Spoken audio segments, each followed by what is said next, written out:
This week's episode is brought to you by the legends over at Cayuga Broadheads. Now, I'm not sure about you, but as a hunter, I'm always looking for the most efficient kill in general. I don't like to see animals suffer at all. I'm an absolute animal lover. And so realistically, I want to know that my stuff works. On the weekend, I went out with a mate and we were hunting pigs, and I used the pilot cuts. Only this time I chucked the bleeder blades in because I always knew that a bigger wound channel would create better results.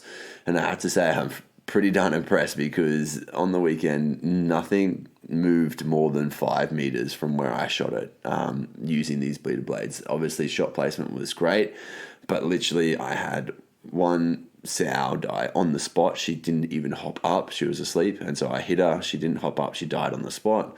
Another little boar that I hit, I hit him through the grass. He ran 5 meters, rolled over, and started rolling around in circles, and he was done. So to me, that just proves how darn effective a great broadhead is, and I honestly am truly all in on the Cayuga Broadheads, and honestly know that they can do such a great result, provide such a great result for you too. And the cool thing is that you guys can get 10% off if you want to trial out the Cayugas, or if you want to get and restock up on some Cayugas, then you can trial out, you can grab 10% off when you use the code BAB10. That's BAB10 in caps locks, and that will get you 10% off your next order at Cayuga Broadheads. This week's episode is brought to you by the legends over at Dog and Gun Coffee. And right now, I'm actually for the first time having a cup of their field days, and it is mighty delicious. To be honest, I probably still prefer my Samba blend better. But it does smell damn tasty, that's for sure, and it does taste damn tasty. I'm just a sucker for a really, really strong brew, hence why I've got my Samba brew on subscription. And you guys can actually save in many ways. One, by using the code BOWHUNTER, that will get you $10 off your next order. But when you sign up for a subscription with Dog and Gun Coffee, you actually get an ongoing discount on each and every order that you get from them. And something that the crew have done just recently with their subscription service is that you've got a login. So what you can do is you can actually opt to change what your product is each and every single month. So each month I'm on subscription for my Samba brew. It comes every single month delivered to my doorstep. I know I'm always going to be supplied with coffee, but I've actually got some leftover coffee in regards to the Samba brew. So this month I decided to change and get the field days, and I could easily do that through my subscription service, which is just absolutely awesome. So I honestly think if you want to be filled and fueled with coffee, that you should go ahead and check out Dog and Gun Coffee. They don't only sell coffee though, they do have a whole heap of other cool products you can check out, coffee related, as well as some cool hunting stuff, like knives, and then they've also got a whole heap of cool apparel. So you can check out Dog and Gun Coffee and use the code BOWHUNTER, all in caps locks, and that will get you $10 off your next order. Hey there, and welcome to Becoming a Bowhunter. I'm your host, Matty, and join me and our guests as we take the quality of meat back into our own hands, searching the wild for free-ranged animals to harvest as ethically as we can. I interview a variety of specialists from the bow hunting community to help fast-track your journey as a bow hunter. So sit back, relax, and enjoy this chinwag on one of your favorite topics in the world, bow hunting. Hey legend, what is up? Welcome back to another episode. You're in for a treat today because everybody loves a cool hunting story, and today I got all my good mates in deer camp to tell me their favorite hunting stories in general. So whether that's hunting with friends or their most fond memories of their hunting experiences that they've had themselves, and we pump out a whole heap of really cool stories over a short amount of time. Unfortunately, it was a short amount of time, so I couldn't spend a whole heap of time with each individual. I really wanted to I could have spent an hour with each one of them. We could have been here for the next 5 hours together, but unfortunately time didn't allow that. So you get a short snippet of what each person's, some of their most fond memories for what they could come up with on the spot, let's say. So yeah, sit back, relax, and enjoy.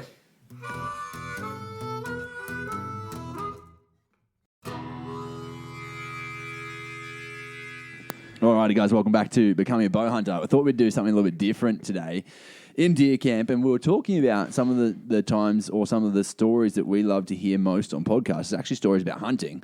So I thought it was a cool opportunity to actually get each of the boys in camp to tell me some of their favourite stories, some from this weekend, some from just in general. And Corey, you are known for getting people their first species in general. I think you were there for me for my first fallow buck. Yep. You've been there for many people for their first fallow bucks, for their first goats, first pigs, first foxes. Yep. We still haven't achieved the fox. That's all right. It will happen. You got close today, Benny said. Benny almost got me there, but it just didn't come to fruition. Damn stick got in the way. But I would love to hear some of either your favourite stories in regards to taking people for their first species or getting your own hunting stories out. Give me a whirl of some of your favourites, some of the ones that just come to mind, because obviously we've kind of put you on the spot here as well. Yeah. Yeah, well, there are a lot. Obviously, there are a lot. I've got one in the bank there where I bought the young fella along hunting, Harry. Yeah. And we had Kano here on his first ever hunt out the back. And at the time, he was a rifle hunter. So first a species for a fallow deer, but he was shooting with a gun. But we were also hunting with my young bloke in a pack. Yeah, that's cool. What sort of pack? You just take him out in your exo pack? No, I had my exo pack because I was also carrying a pack for Kane. He didn't have a pack. And so I had my pack on the back and one of those kid carriers on the front. It's like got the shelf they can sit on and stuff. Yeah, so it was like a full sit forward type of job where he could see everything we could see. Yeah. Okay. Yep. Like one of those baby carriers, but with a 2-year-old in it. Yep. Yeah. That's so good. It was painful. We went hunting yesterday morning. Yep. That's where we walked, so all those hilly ranges up there. Yep. Yeah. But Kano's first deer with the young bloke on the pack was a pretty special one. We did a lot of walking, 10K or so, and we shot his first fallow buck about 500 metres away from the car on the way back. Yeah, that's how it goes. Isn't that funny how it plays out that way, right? But just the whole process was cool. Having the young bloke, his first hunt, 2-year-old kid, with a rifle, so Harry's got headphones, hunting out the back, and just watching people with their first kill, whether it's a gun or a bow. Definitely. It's special. It is. It's very cool. Yeah. Kano, obviously he had a gun. I made him hunt in bow range. That's what I do with blokes with rifles. And he smoked a fallow buck, smoked it. How close? 30 metres. Yeah, wow. Yeah, if you had a bow, smoked too. But after that hunt, Kane got rid of the guns and is now a bow hunter. That's cool, just because you got to experience the up close and how personal. close you can get. Yeah. Yeah. So, but another one will come out, your fallow buck. That was fun. Your spike. So we were hunting out there and we sort of had a little game plan. We spotted them from afar, walking through the gullies, sort of sit back. Well, this is funny because you were talking for ages about how you thought they were always mid-range. Yeah. And Grant's like, no, you got to get up higher. And you're like, I'm going to prove Grant wrong. So he took me into the mid-range and we found all the fallow bucks. Yeah. But we both hunt differently and we both hunt and are successful in our hunts as well. So, so anyway, we got onto that mid-range. And you everything that we talked about, you just played it out perfectly. Yeah. Snuck up, belly crawled in those different spots. Was pretty much trying to find dead ground so I could hop up and run because they were actually they would have been 300-400 meters away when we first started. And the first mob was 40 deer. Yeah, and then we had a whole heap of kangaroos right there as well, which is always fun, right? Kangaroos between us and the deer, which makes it easy. So we had to push down back into the gully and we had made a bit of actual noise to get through to where we got, but snuck up in and ended up putting a smack on a nice spiker. Yeah. My first ever fallow buck. That was great. Yep. Then one of my favourite hunts, I don't know if I spoke about this already, but the Cape York hunt. No, I think Grant said little snippets, but that's about it. Yeah, we went to Cape York and we spent 10 days up at Strathburn. And that was just fucking awesome, mate. It was just beautiful hunting up there. Definitely. And it was a hard hunt for us. We went early season and we were doing a bit of work up there as well, but we got to hunt a few species out there, which was cool. Yeah. But my boar that I shot, which was the only boar shot on the whole trip, which is pretty crazy. That's kind of crazy for Strathburn, right? Yeah, well, that just shows how hard the hunting was. Yeah. But it made it so much special. But the day or 2 days before, so Randy and I are best mates, right? We talk shit, wrestle, all of it. And this couple of days before I shot my boar, we actually had a bit of a headbutt in the swamps where we were both trying to shoot a boar, which was pretty funny. And at the end of it, had a tantrum, like a proper tanty at each other and tell each other to get fucked. And It's funny because you say, hey, you were telling me how you wrestle everyone. Yeah. And I said to Grant, I said, you guys ever had a proper biff? And I'm like, because Corey seems to biff a few people. No, I'm a lover. Yeah, exactly. He goes, oh, mate, we had one headbutt up in the Cape. He's like, I just thought I was going to go over this way. Corey's going that way. And then it just ruined it for both of us. Yeah. Yeah, and I fucking give it to him, and we both give it to each other, and then we had our Barney, and then give each other the silent treatment for about 30 minutes, and I just went and give him a cuddle. Yeah. Yeah. Now, what are we doing? Yeah, this is silly. Yeah, it's over a fucking pig. Exactly. But that's Just how hard the hunting was. We were so caught up for a pig. So much tension built up. We're about to have a punch up because who's shooting what. Especially when you're going somewhere like a Cape. You want to see pigs. Yeah. Everyone's like, oh, I'll go up there for a 30-inch bar. Yeah. Yeah. But my hunt, so I went for a hunt with Randy and Summers. So Summers is guiding, but we'd been there for so long. Anyway, we drove in on this swamp, and there was one big boar in the middle of the swamp, but that's it, one big boar. And anyway, it's my turn to hunt. Yep. And Summers goes, oh, well, off you go. So him and Randy sat back off the swamp, and I sort of get to go and have a crack at this by myself. Yep. And the wind was all good, but what I had to do is I had to push around the swamp. So, like, say we walked in on the swamp, it's right in the middle, sort of to the right-hand side of the swamp. I got to cut all the way round the swamp, sort of walk through the swamp, but staying in the shadows because the sun was up, right obviously. Yeah. Didn't want to throw a big shadow. And the stalk probably lasted 40 minutes. Yeah, wow. Yeah, it was real slow. Yeah. He was up, putting his head in the water, up, And they literally bury their head under. Hey? Yeah, so cool So when his head's in the water, you can make a bit of ground. And then, anyway, I could get to 40 metres off him in the shadows, but he was sort of aware that I was there or something was there. Yeah. You behind him? You using him as a So he was in the water, and I was still in the swamp, like in the on the bank. Okay. So I closed the gap into 30 metres in the water, so pushed another 10 metres, and then he sort of turned on me and started facing the other way. Yeah. Back towards the bank. So he was walking out into the middle of the swamp, and we were playing cat and mouse a bit. He sort of knew something was up. He didn't know what it was. Wind was good, so he couldn't pick where I was, but make it the sun or whatever it was that was giving him up. And I was barefoot walking through the swamp. Anyway, end up having a shot in the swamp at him at 30 metres, and my blood spraying out of him. He runs to the side of the bank and keels over and dies 5 metres off the water. And it was the best because Grant and Ian are on the back where the car's parked yelling, fucking woo! It was so cool. Like day 7 of a hunt, and no one had shot a pig, and then got a pig on the deck. It was really cool. That's incredible. In regards to that, like obviously when their heads are in the water, when you're taking steps through the water, it still makes a fair chunk of noise. It does. So what do you have to do with that? Well, I was doing the high knee method and trying to dip your toes into the water, but I don't think it, because every time you put your foot in the water, it makes like that, that drop. Yeah. Whereas watch it, Summers or Grant, they sort of like drag their feet. They keep their feet under the water and sort of just drag it. Where I was just in the open by myself trying to hunt a pig for the first time in a swamp. So did you get any leeches? I was too excited to notice. I didn't notice. No, because that's a big thing up there, isn't it? Having a Benny, that's for sure. No, Benny got the leech here in camp. They got right. Leeches like Benny. Yeah. Did you get a scrub ball up there? Did you do scrub ball up there? No, we shot a scrub ball a few years ago with a mate. How was that? That was exciting. Yeah, that was a cool hunt actually. Nice. Yeah. Yeah. Good at my job. Yeah, you are good at your job. The scrub ball. So we had a planned hunt that fell through. We were going to go do a different hunt, and that's right. It was like a week and a half before it got pulled on you. Yeah, right? That's right. Yeah, we were going to go and hunt in Coburg, or near Coburg, and chase a bantang. But the fellow that organised it, that said he had access and got the permissions, and mate, we have the messages to back it up. It was all there saying, we can go and do it, and then all of a sudden just ghosted us. Had you paid him money or anything? No. So it wasn't a dodgy deal. It was just that he didn't provide. Yeah, it just didn't come to fruition. Yeah. So we had to make But he didn't tell you about it either. Nah. He just ghosted us. So what? It came to like a week and a half out. You guys are like, "Oi, what's the go?" And he just we kind of already made plans. Yeah, okay. So we obviously this is like a 6-month process, and then by the 3rd month of us trying to get onto him, and wasn't getting onto us. We'd just gone, oh, You're fuck like, it. okay, Yeah. he's not going to come through. Yeah. Yeah. And then so we did our own, we kept the same dates off and we just did our own little makeshift New South Wales bush bash. Uh-huh.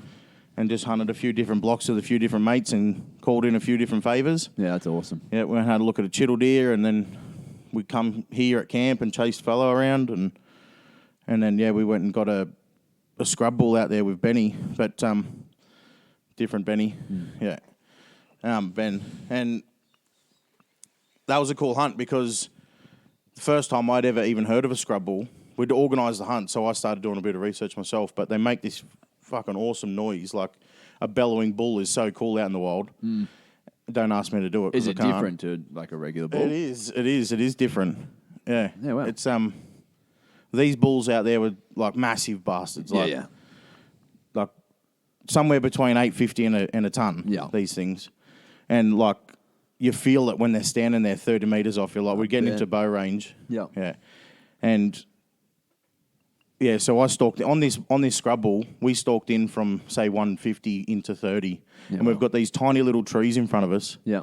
And so he's 30 meters off, and he's scratching his back and his neck with these trees, and he's just knocking the bastards over. So these trees are just getting leveled, and what we're standing behind to try and protect ourselves is what he's using as a back scratcher. Exactly. And Rolling this big bull, like the wind swirling, and yeah. Anyway, we were standing 30 meters off it, and this big bull ends up. Oh no, I got the shot off first. So 30 meters, shot him off. Broadside. Fully broadside, and it was a heart shot, so not the best shot, but this, not best in the sense that on a he's scrub not gonna, ball, exactly, he's it's gonna a big heart, tick and tick and tick and keep going. It worked out perfect because he didn't go far, but so it's just not the shot that you'd take. Like after the fact, I got told, lungs are better on these big bovines, but yeah. Anyway, it was lethal shot. One arrow killed him, but after the shot, he did a big turn and he faced straight at us, and he closed the gap from 30 to 20. Yeah. And like that 10 meters it buckled him. He was crook, his knees were weak, and he was doing the shake, and he ended up going down to his knees, and the old head rock happened, and it was all over real fast, but it fucking lasted a long time. I tell you that much. Yeah, like this big bull staring straight at me, and the fella that I was hunting with, he's shitting his pants. So, and he hunts them all the time. So, mate, it was incredible. Like the heart rush was incredible. That is cool. In regards to like stalking up on a bull like that, because I mean cows are pretty aware. They spot you pretty much everywhere in the fields. But there's a lot of cows too. See, he's a lone bull. Yeah, got you. Yeah, so one bull. Yeah. So as long as he's facing the right way, you wind's right. walk See, up. same hunting a normal. Like if you're hunting a lone critter. boar. Yeah, much easier. Much easier on a boar, but one pair of eyes. So yeah, it's a lot easier. Like if you walk out the back and you've got 60 head of cattle. Yeah. There's a lot of eyes, 120 eyes on you. We had a pretty interesting experience today where Benny was stalking up on a pig, and we were in the middle of the cow paddock, and we had cows on either side of the pigs, and we're waiting for the pigs to clear where the cows were. The cows behind us all hop up and literally walk down to us, and then the cows in front of the pigs eventually start to hop up, and then they all kind of parted ways, and we've got the pigs now sitting in the middle of us. Benny's got a clear shot, and then these cows just run off on either end of us. It was pretty wild. Like it couldn't have worked out better the way it played out. We actually used the cows when Toby and I went hunting together on the first morning. We used the cows as cover because they were up feeding with these two bucks that were under the tree. Yeah, wow. And they actually covered a lot of our noise. We closed the gap from 100 metres to 30-odd metres with the cows helping us. Yeah, because they're and some cattle don't give a fuck about you. Like, we got good cattle here next door. Like, you go in the other block and they're bloody assholes, but these ones just don't care about people. Yeah. So the cows sometimes can help you. Be in your favour. Yeah. And so deer species in Australia, you've done Rusa, fallow. That's it. So far. Yep. And so you're going to Bulgaria for fallow. Yep. And then, like, ambitions. I've hunted chittle deer and I've hunted sambar deer. Yeah. And I just wasn't successful on the hunts. They're a hard animal. Nice. But I haven't put a lot of time into them either. So my old man actually died on my first chittle hunt. Oh, wow. Yeah. So I was away hunting chittle Australia Day 4 years ago, and the old man kicked the bucket. No way. Yeah. So I just haven't stomached back up to go and hunt chittle again. So you left camp straight away? Yeah. We got up there first night, got on the piss with the farmer, and got the phone call in the morning. So I didn't even get to put arrows in the quiver. No way. Yeah, drive back home. Dude, that's crazy. Yeah. So I've been out to that same block. I went out to that same block actually before on that trip with Randy. Yeah. And but we just didn't see any any chital out there. Yeah. So, and the Samba hunt, it was literally 2 arvo in the morning, so just not a lot of time. Not time. Yeah. On the back of one of those deer expos. And so the ambition to get them all, is that the goal or? I'm not really fussed. I just like I'd like to finish the bovines. I've got a scrub bull and a buffalo. So you just go to the maintain to go. Yeah. Yeah. It's just expensive now. Yeah, they're like 10 to 15 at least, right? Yeah. Yeah. So our Bulgaria hunt is that. So you go to Australia and hunt a one critter. Yeah, one critter, or you go and experience an outer-worldly thing, and yeah. In regards to Bulgaria, if you shoot a buck and you injure it but you don't recover it, what's the go? You still got to pay for it. You draw blood, you pay. Yeah. So if I shoot like I have this weekend, I'm fucked. Where's your bow, mate? Or your bow? Oh, I don't know. The bow's definitely fucked after I threw it at that fox. No foxes were hurting them. No, I'll get it all dialed in, and you like I practice every week. I shoot my bow here. I don't know what happened to me today. I just had a bad day. It's funny, right? It just happens sometimes. And I didn't kill anything. I was just shooting low, low at everything. All sub 20 meter shots, all low. Do you reckon it just starts getting in your head after the first shot? You then play it over. I think so. Yeah. And then I just didn't get a clean shot after the fact, and I was just playing on it. Yeah, because Benny and I had a bit of a morning like that at times. But then once we got back on, we were fine. Yeah, and that's all I kept saying. And I was walking out with the shits, and there was a mob of pigs, and I went, and nothing that I would shoot to try and get a PB or anything or eat them. But I went, fuck it, I need to get this monkey off my back. Yeah, exactly. And I stalked into 15 metres, and I went, no, I'm not doing it. Didn't do it. Didn't shoot them. Like just little shitters. I just should have done it, but... Yeah, I don't know. It was just one of those mornings this morning. I had a proper tanty. Yeah. A lot of beers last night. Not a lot of sleep and a lot of walking. I did 11 Ks on foot. Sleep in general over the last few nights, so it's understandable. Isn't it funny? And I was saying this, I think I said it to both of you guys, like you get away on a trip like this, you just don't want to go to sleep. You just want to keep up and hang out. Like FOMO, we talked about it, didn't we? We all enjoy everyone's presence, so you just want to hang out more. And it's not like I only get to see you guys once a year, roughly. That's right. So it's like, I want to make a good stint of it. Well, like Benny and I should have been in bed. We should have been in bed last night, and he just looks at me with his drunken fucking eyes, and he goes, "One more beer." And I went, nah. And I went in the bedroom and I put my trackies on, and I went, "Have one more beer." So we did. We had one more beer, and we had a piss a fucking joke and laugh for about 15 minutes. Yeah, it's hard. Camp's fun. It's just fun being in a deer camp. It's just fun being in a hunting camp. Yeah. I mean, a block like this is so cool because we had 6 people hunting at one point. Yep. And we had 3 lots of 2 going 3 different directions, 3 different locations. It was just, and then what's coolest is you all come back, you get to tell the stories. That's right. What'd you see? How did you go? Yep. Yeah, that makes it exciting. Yeah, and there's something special about like when you leave for a hunt and everyone's saying good luck as well. So you've got your different crews leaving. Yeah. And come on, boys, good luck. Yeah. Get out there. Yeah. Good luck, boys. And then, how'd you go? How'd you go? How'd you go? How'd you go? Yeah. And it's almost like you're secretive. You shot. I shot a big boar, but I'm not going to tell them. They're going to see the tusk in the back of the truck. I came back with a meat in the pack, and everyone's like, "What's this?" I'm like, that's right. I'll tell you. No, put this in your bag. You remember? We're walking back to saying, put them in your bag. We can't. Packs are full of meat. Yeah, it's good. No, but another favourite hunt of mine was actually with Spinksy and Randy chasing those buffalo, actually. It was a really cool hunt. So, Randy's rolling in now. Just come back. Yeah. No, that must be that's that Benny. Oh, yeah, it is. Yeah. So we actually we stayed at a family friend of Jack's place out there. Yeah. And mate, they're just a cool critter to hunt. Like you don't realise how big they are. Yeah. To start with. Yeah. Like and then unique as well, right? Very cool. Like they're just like big dogs. It's funny how they play with each other and well, jump around kind of like excited. They're wrestling and you can call a buffalo in with this funny noise. The howling type thing, right? Yeah. And they come running in. But we actually went on a adventure tour. Oh yeah. And so I got stuck. I think Tommy Pilo was with us. He must have been. Yeah.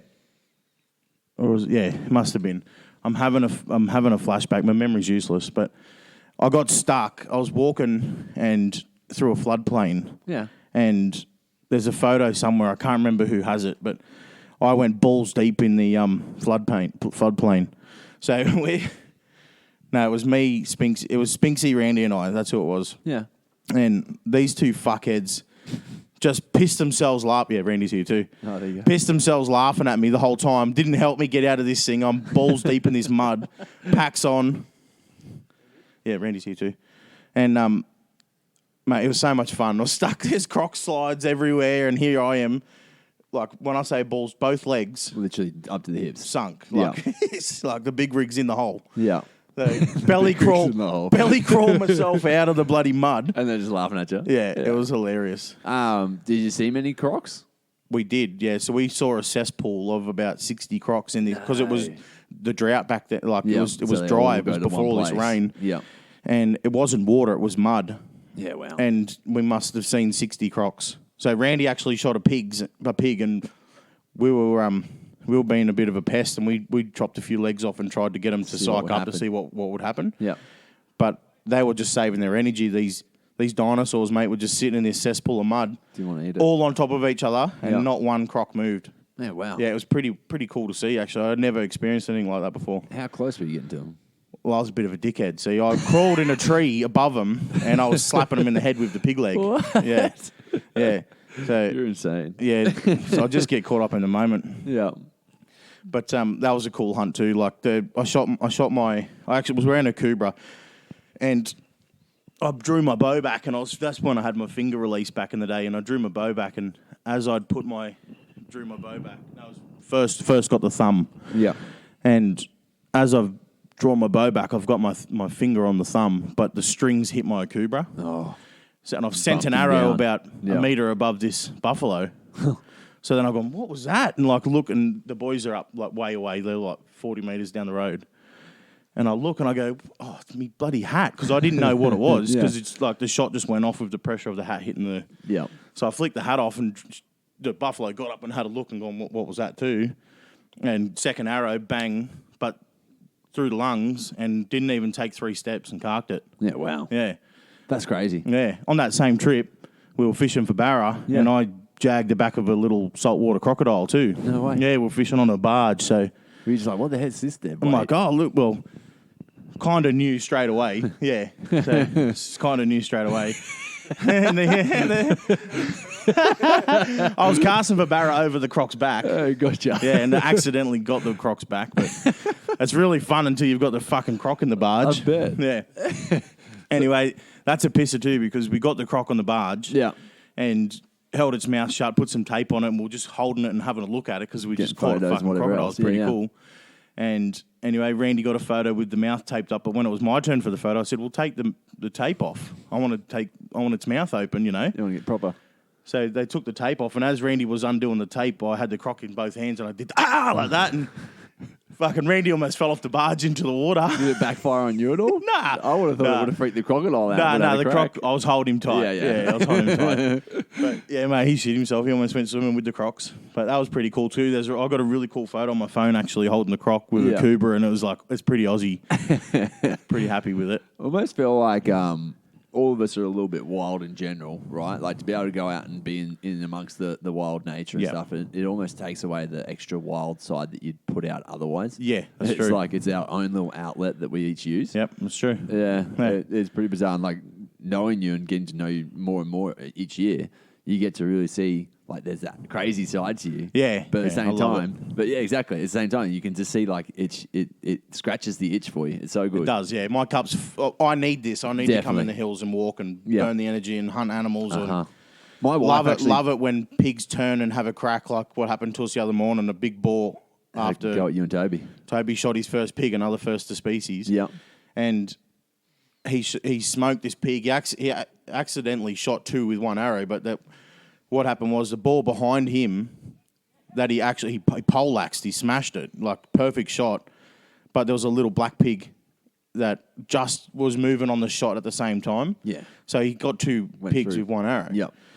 But the big old boar that was bedded up behind the tree didn't like the noise that this little black fella was making. He turned and started coming at us. Yeah. And Toby had another arrow on. And I've got this on video too, and I start fucking shitting my pants because this boar has come from like 15 metres to 7 metres, and he's up, and he's foaming and angry. And I end up saying, fucking shoot it! Shoot the cunt, Toby! Hurry up! Like this, like, drop me phone. And he did, thank fuck. He got an arrow into it, but we were going to get towed up by this pig. So, have you had any pigs actually charge you properly? Not charge me, but I was with Randy when he got charged, and that's enough for me. I'll just shoot him before I get close enough. Yeah. But he's a pest. He just plays with him and runs up a tree. But never charged me, nah. Yeah, no. The bull was probably the most scared I've ever been, and he was dead on his feet, so he was just trying to staunch. Definitely. Yeah. But, I mean, it's crazy. It's a crazy experience knowing that they could kill you, right? I've heard of it. I don't even remember where I heard it, but there's a bow hunting story of a guy that gets gouged. His guts all there. Gunned him, literally. Yeah, that's on right. the spot. Well, we're standing behind a tree for cover that he's knocking out of the ground, scratching his back. Exactly. With him. He's like you've got nothing to actually save you. Yeah. Like there's 1,000 kilos of muscle running at you. Man meat. Yeah. Literally. Yeah. Yeah, but I just love hunting. Yeah. All the hunts. I got a lot of hunts. So trying to think of my favourite hunts is pretty... Well, it's funny. You're like, oh, man, I'm not good at telling stories, but you've just done a great job of it. But also, you're also like, I don't know what stories to tell, but it's like you've got so many because every weekend you get out here. Yeah, I'm hunting a lot. Exactly. Yeah. I don't have a memory like Benny. Benny remembers every fucking step he took on a hunt. He'll go for a 5-day hunt and he can talk for 48 hours after the hunt. Yeah. But I don't retain information like that. I do remember the hunts, but... Yeah. I can't tell you what way the wind was going and what his fluffy tail was wagging, and he was breathing through one left nostril before I let my arrow go. But on that note, I'll put you on to Benny. Sounds good. All right, so we've got Mr. Grant Rand here. We continue on with the theme of the Hunting Chronicles. I actually want to know of some of the experiences in hunting camp that have not gone well in the sense of like a dragged out process. You mentioned on the last podcast in particular, during the rut, 4 days at least before anyone, like it was a pretty sluggish few days where everything was going wrong or not going to plan. Maybe some of those sorts of hunts as well. So I'll start there. Yeah, right. So you want because I think the failures is where we all learn, right? The shit house, not the penthouse. Well, the shit we'll house. talk about the penthouse in a sec, but oh mate, there's anyone that's hunted the rut with a bow will understand the highs and lows of it. But yeah, sometimes I can go back to one particular deer one year. Seen him at the get go, and decided he was my target buck for that rut sort of thing. Like I've shot a couple of half handy ones, and now I just pick one and just chase it, or I go and chase something real funky, or I end up just hunting with everyone else doing that.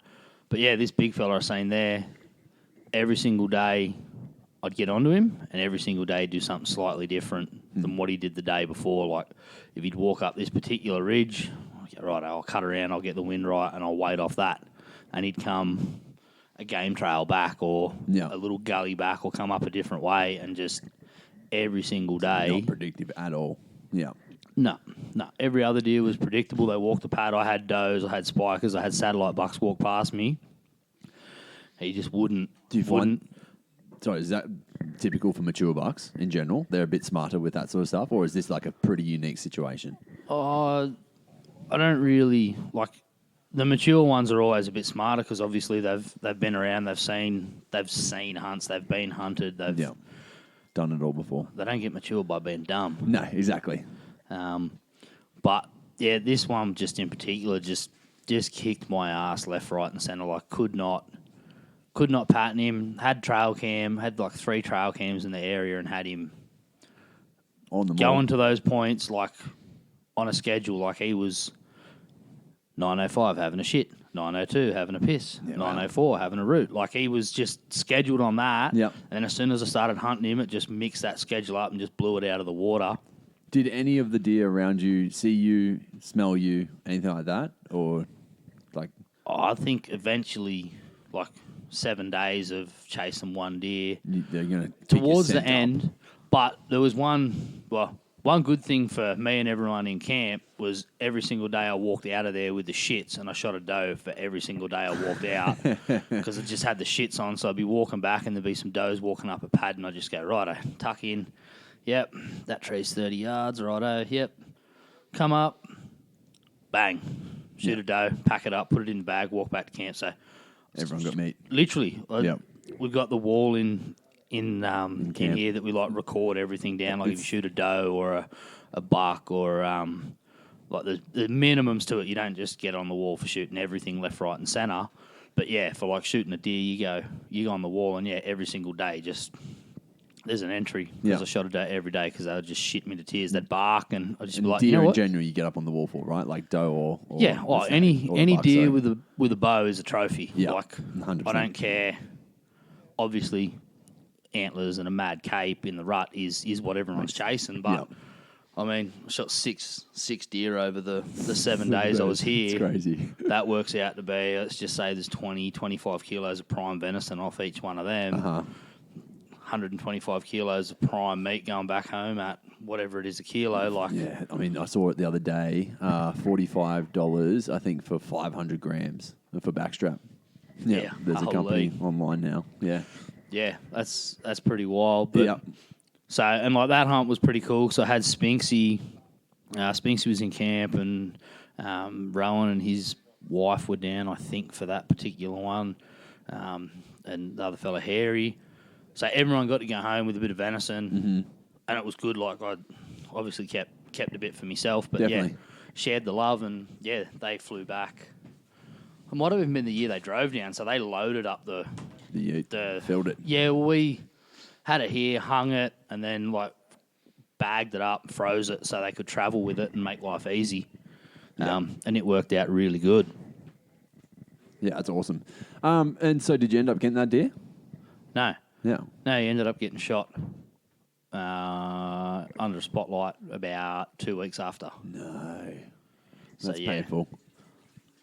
It's not the first time. It's part of it as It's well, not the first, unfortunately. it's not the last, but yeah, it's always a bit of a... It was good.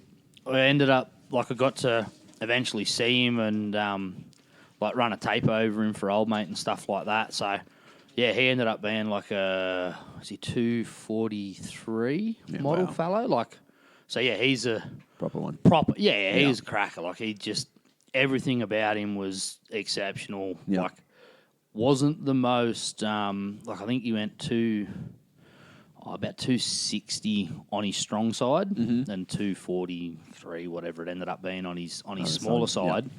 Like, so he wasn't perfectly symmetrical, and we don't get a lot of perfectly symmetrical bucks here. It's just how it works. I don't think that's common unless it's pen. sort of, like penned or bred or, I mean, there's the rare exception, and there are some that are very even, but 9 times out of 10, one side's always 10, 20 points better off than the other. Yeah. So going on to then some of the favourite hunts or bigger hunts. Well, I was meant to go look at the wall and I didn't do that. What are some of the most memorable ones from here in particular? I can the very very first hunt we did here was a gamble, and I did some highly illegal things to make everything work and get the site shed that we set camp up in here, and like put a funny story in itself. 6 meter site shed on the back of a 4 meter truck, and proceeded to drive it 4.5 hours, 5 hours up. Did wheel stand on the way. It was awesome. Yeah, you got this beauty in camp. Yeah, it's worked out good now, but I can still remember So you clear haven't as even day. actually hunted here yet. You just literally brought... Yeah, that's crazy. It was as a gamble, like looking at it topographically, looking at the map, looking at everything, looking at where it is situated. I was like, it's got to be good. It's got to be good. It's worth it. Did that, and then It's crazy. first morning, so it was me, my brother, and my brother-in-law that come up. And what we're doing on the drive up, I was sending my brother through the towns before me to make sure there was no like RBTs or cops or anything, or anywhere that had like a bypass. I was like bypassing around, so cutting through different towns. I was taking like the long way around, and I wasn't taking the heavy vehicle thing because if there's an RTA thing there, I was up shit creek without a paddle. Yeah. And And yeah, got here, no dramas, set up, rolled our swags out in the thing. Next morning, got up, opened the door while it's still on the back of the truck. Yeah. Boom, pigs.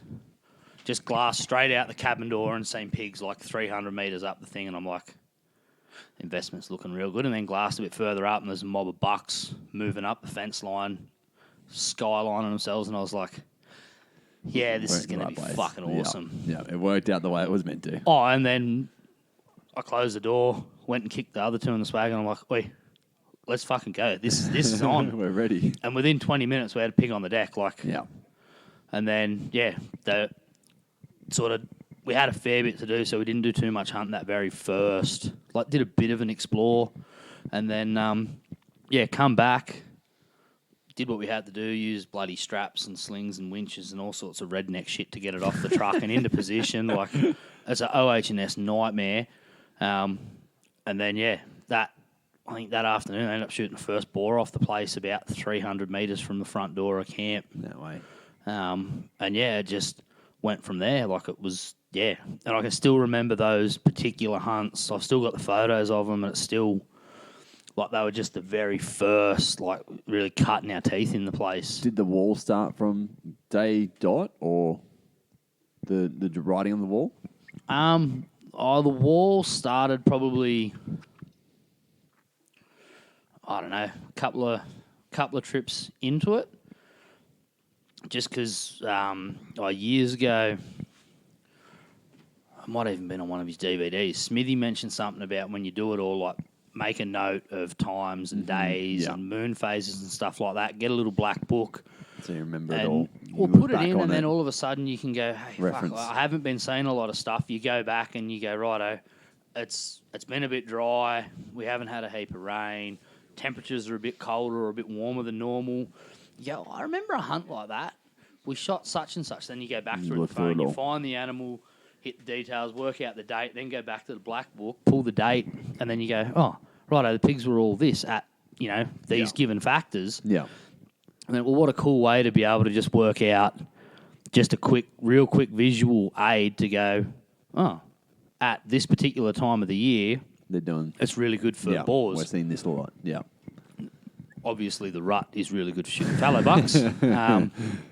That's a no-brainer, and it just gives you a bit of a thing. And then went through and started like getting all the photos and putting them up around for all the stuff that's on the wall, and it just become it's become like a bit of a tradition and a thing. And then we ended up completely writing off one wall, and now we've had to move to another one. And we started this one on a full patch without the other one. We started above a bit of a window, and then the other side is just from the ceiling down, so we'd probably get a few years out of it.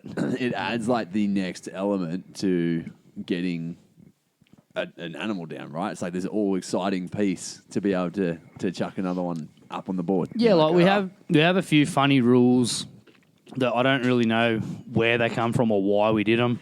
Any casties that we find in camp here aren't allowed to leave. They got to stay in camp. Yeah, and then we've got like this.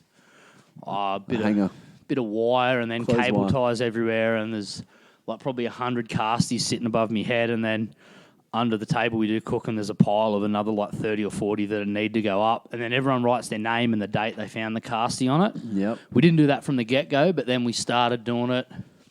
Could have even been Ben Van Wyk that started that, the date on it, like the name and the date, just so it just added that little bit more of a unique to it, definitely. Unique thing. It was funny because we were out today and Benny found one. He was so excited, so pumped up. It was like a fox for him. Yeah, but then he's just got to make sure that he spells his name right on it. Like, it's really hard. Where's the misspell one? It's somewhere there. I think he might have tried to patch it up or something. Yeah, here it is there. And it wasn't even like he stuffed up his last name, something that he's been doing since he was. Yeah. Yeah. Too many beers. Well, there is always too many beers and rums and stuff had here around the campfire and stuff, but it makes it all that much more fun. Well, it's just cool. Like, the wall's awesome, and then the table we've got like all the scores. Like, so when you shoot a boar and you boil the jaw out, everyone sort of comes back. We all sit down and you measure it up and write it all on the table. And there's over time, like, and you clean the tables, parts go, but you can see other ones. Definitely, and yeah. It's just all the little things Next that add element to it. the Yeah, exactly. The whole experience. and just the progression of the tintage. Yeah, it's pretty cool. How about favorite hunt outside of tintage? Oh, I know there's a lot. How about like your favorite? And I guess they're all kind of, but favorite like out of state hunt. Then maybe let's make it a little narrower. Well, I haven't done that many out of state hunts. I suppose like I've done a few runs up the territory and stuff like that, and I had some cracking trips out like on the floodplains, nearly dying and things as such, doing dumb shit. Yeah, breaking Jack's hand on a quad bike, chasing buffaloes, getting excited, nearly getting eaten by crocodiles, walking across. One thing that it's a hunting related, but it's not actually a hunt, but it's a crazy memory. We're walking across a floodplain back to where we were camped, and it's like anyone that's done the floodplainy stuff knows it's just absolute shit walking from A to B. But then you can get onto some like I had one day there, I shot 9 boars over 25 points in one day. Like it's just phenomenal. Yeah.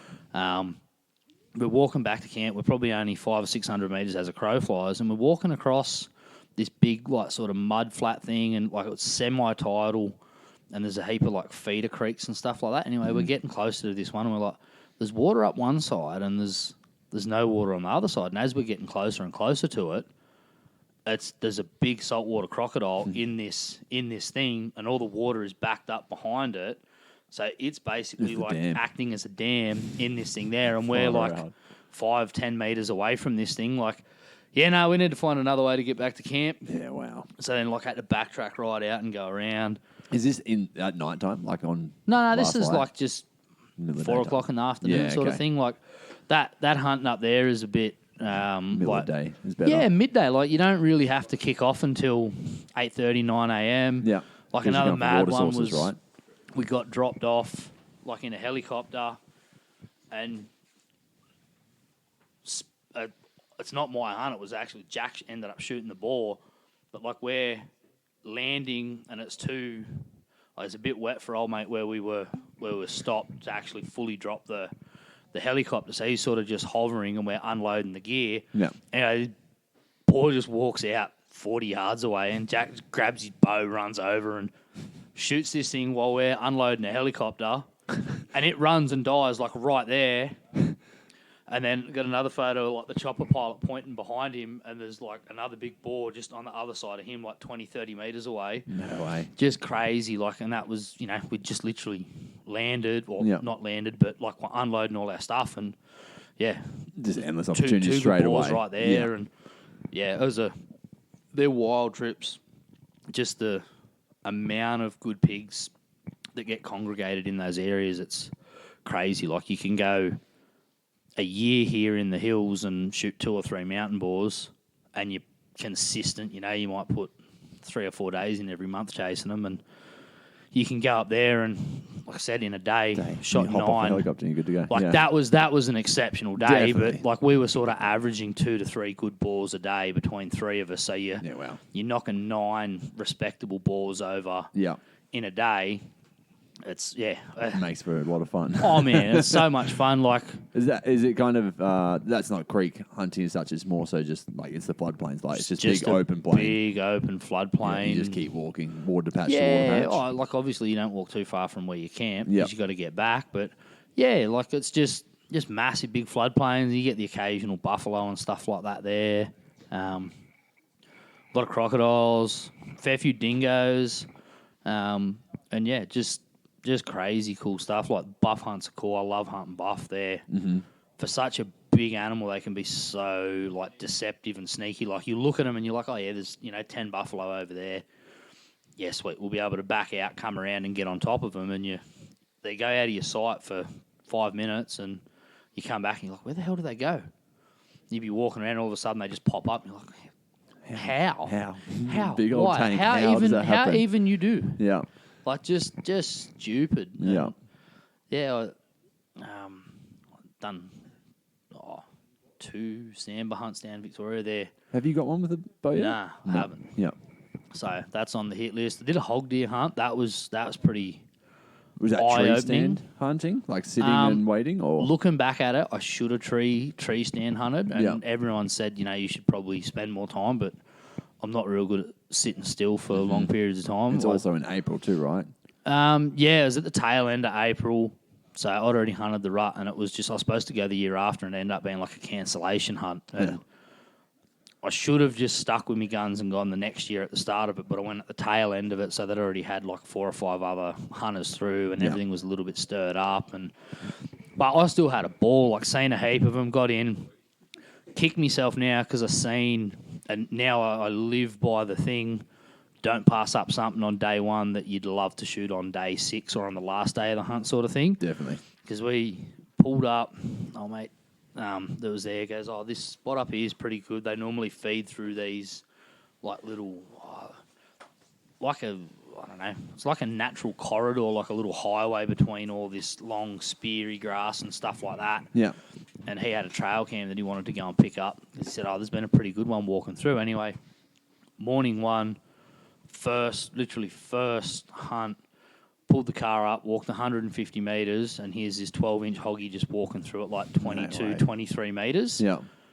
And what ruined it was earlier that morning or late the night before, I can't remember, I was looking at all these trail cam photos of these 13, 14, 15-inch hog deer. Yeah. And I'm like, right, sweet. Well, I'm gonna set me bar a little bit higher, and as time progresses, I'll lower the bar a little bit for what I was going to accept. And then, never got another good opportunity like that again. And then, but that, so, That's pretty interesting because I was talking to a guy this year and he was saying even seeing hog deer is a big achievement as a first place, but he said it gets harder progressively week after week because of obviously the pressure. Yeah, exactly. Well, see, where I hunted on a private block of land. Yep.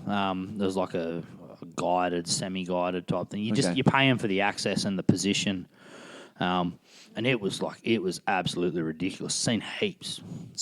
Like you get up, they had a big glass and tower thing. You get up on that and you could, from this one point, you could probably glass 20 or 30 different stags from this one point. Like That's it's cool. just, like it's phenomenal. Like they run, going through, looking at this thing, and they had like probably 50 or 60 like trail cam boxes. And I was like, what's that? And they go, we have trail cams everywhere because like people try and poach and stuff like that, and because it's it's a real good location. Yeah. And it's semi-landlocked, so you can't really just like walk in without. Definitely. There's only really one or two ways, unless you're coming off the ocean or in a boat. Mm-hmm. But if you're coming in on foot, there's only a couple of sort of ways to do it. Yeah. But that was a crazy place, and I did that pretty early in my bow hunting career. I wish I had waited that little bit. Like, had it gone the next year, I would have had another year under my belt. Definitely. I would have been better, more confident. I would have been a year. I look back now and I go, I wish I was going next year with what I know now. Mm-hmm. And when I went, I look back now and I'm like, I was a fucking idiot. I had no idea what I was doing then. It's me every new rut. Like, not even that. Like anyone that hunts hog deer, they're what would they be? They'd be 2 foot tall at the shoulder, and they live in 3 foot tall grass. It's crazy. So it's literally like, and they move, and the call they make when they bust you is like it runs through your soul. It haunts you. So I still have nightmares about it now. But and then like majority of my hunts, I'd say like 90% of my hunts are all just mountain hunting in the hills of New South Wales. Like I love it. It's just so good, right? Yeah, I don't mind a bit of out west stuff as well. Yeah, like it's a different style of hunting. Like you drive, park a couple of 100 metres off a water source or a food source, walk in, glass, hunt, do your thing. You go back to the car and you just move because you're hunting on 20, 30, 40, 50, 60,000 acre properties. Big lot, yeah. It's, 4, 5, 10 Ks between dams. Yep. You're not going to walk from dam You're to dam. stupid walking. Exactly, yeah. I mean, you could walk between them and you probably end up finding some amazing critters by doing it. Mm-hmm. But I just always just, drive to a water source or a food source, go for a walk, and 9 times out of 10 there'd be something there. There'd always be something around. And Definitely. yeah, that's sort of where I cut my teeth and got a fair bit of just the killing experience of bow hunting was just, you don't get good at something by not doing it. No, definitely not. And, I mean, there's a lot you could unpack there in general, but it's like with each one, it still feels just as exciting, right? Like we went out and we saw all these little pigs this morning. We still just got just as excited. And I mean, obviously there's trophy level stuff as well, but it's interesting that, and we were talking about like, well, the day you lose that is probably the day that you need to not give it up completely, but start doing things differently. I think if you're not excited about like going out for a hunt and doing all that stuff, like if it just becomes mundane or it becomes a chore, you got to get rid of it. You're sort of like, well, you need to do something else to change it up, like whether that's go from shooting training wheels to shooting a stick bow to mix it up and make it that bit harder for yourself, or whatever floats you, whatever you want to do. Really, that's the best thing about bow hunting is it's such a personal thing. You can do it for multiple reasons. You can just go, no, I'm just going to be a trophy hunter and I'm just going to shoot one trophy animal a year. You can be like, I'm going to try and whack and stack and be like a feral management and kill as many ferals as I can and just shoot everything that you see way. and move, and and then you decide to be a meat hunter if that's the path you want to go down. Like I know you started it because you wanted to do the ethically sourced meat and feed the family, stuff like that. But I still enjoy a trophy. Like I mean, everyone is a trophy. Or I love every single aspect of it. Yeah, definitely. Like this, like with where we're hunting now, the pig numbers are sort of blowing up a bit. A lot of mob pigs right now. Oh, heaps of mob pigs, and like sort of the farmers are like, well, you need to start knocking a few over, not just being selective. And righto, so just getting stuck into them. Yeah, just literally just knocking every time we see pigs. It's like righto, let's go. Try and knock a couple out of each mob, and that's been that's a big difference for this weekend in general, I think, just because we have had so many opportunities. So it's like it builds your confidence a lot, just getting that many shots, you get that many stalks under your belt, like yeah. Well, you can't get good at it by not doing it. Exactly. Like, if you think you're going to become an expert hunter but only shoot one animal, well, unfortunately, that's not going to. I don't think it'll work. Everyone that I've ever known that's gone down that path ends up being a lousy hunter. When it comes time for the crunch, they buckle and fold under pressure. Whereas the guys that have, shot a few critters, and it's just, I don't know, the shot part and the killing of the animal part is second nature. It just makes life easier when it comes to that. Definitely. The nerves aren't there as much. Like, I still get buck fever now and get giddy when I see, like, a real good boar or a real good deer. Yeah.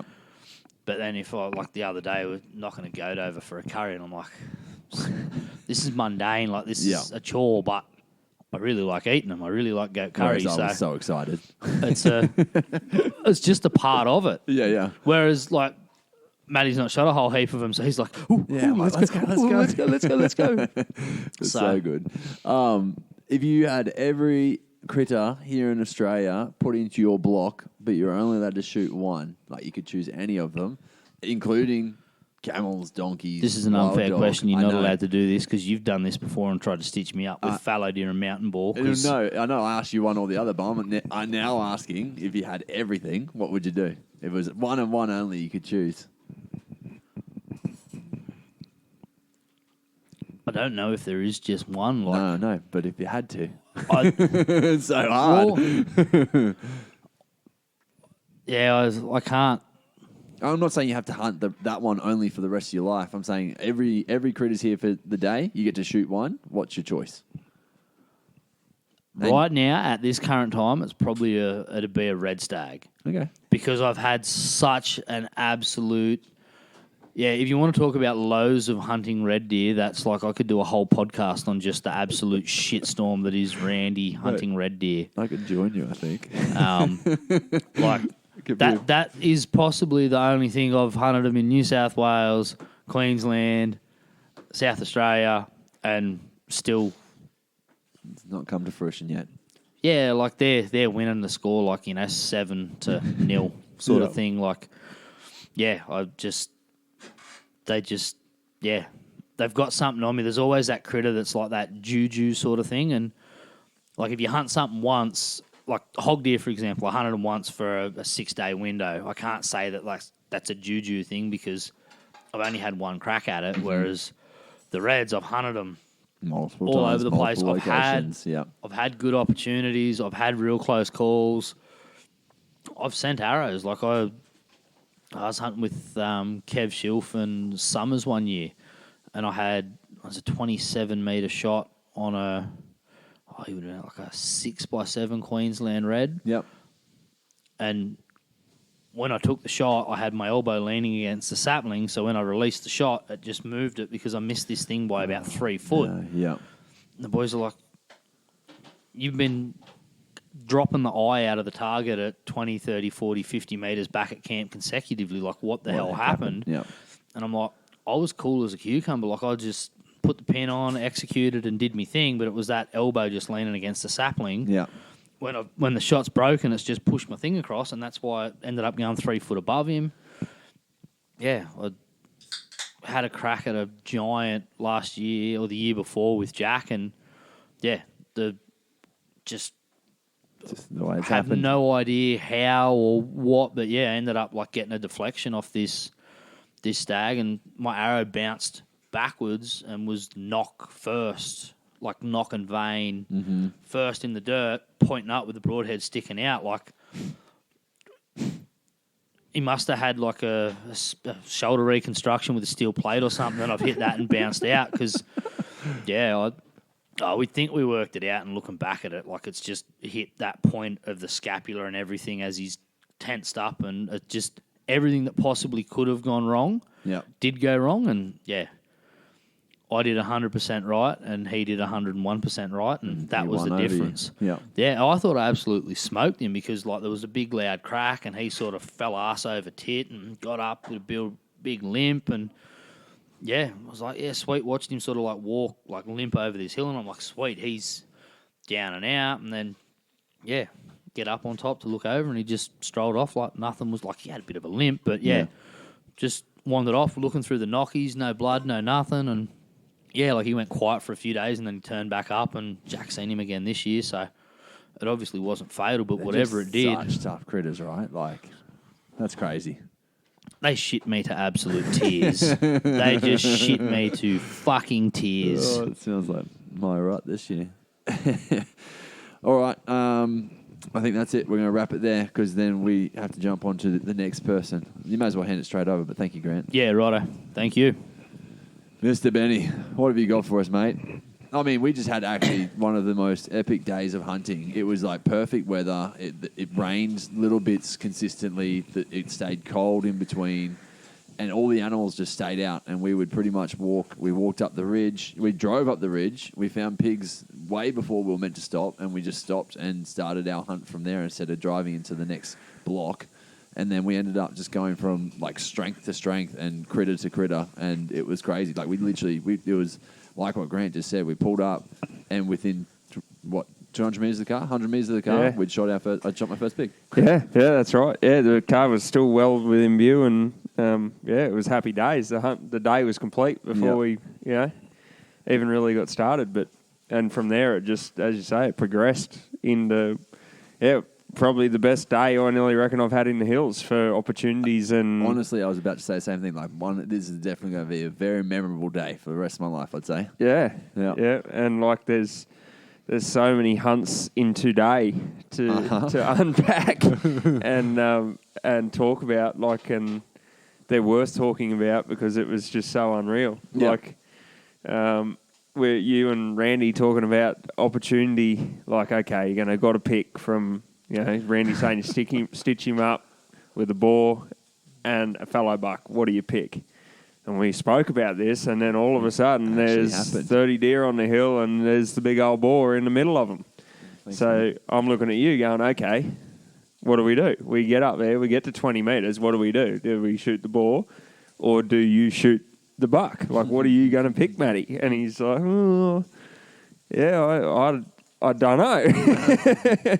And I'm like, well, we talk about it a lot, but now you've got the opportunity in front of you. What are you going to pick? So anyway, we got up there and, the opportunity at the Bucks never prevailed, but it did. It just didn't come to fruition the way it was meant to. Yeah, exactly. Well, exactly. Everything went really good. Just my shot just didn't make the shot process the way it should have, and unfortunately, we got. It was a very similar story to what Grant just told. Right, deer.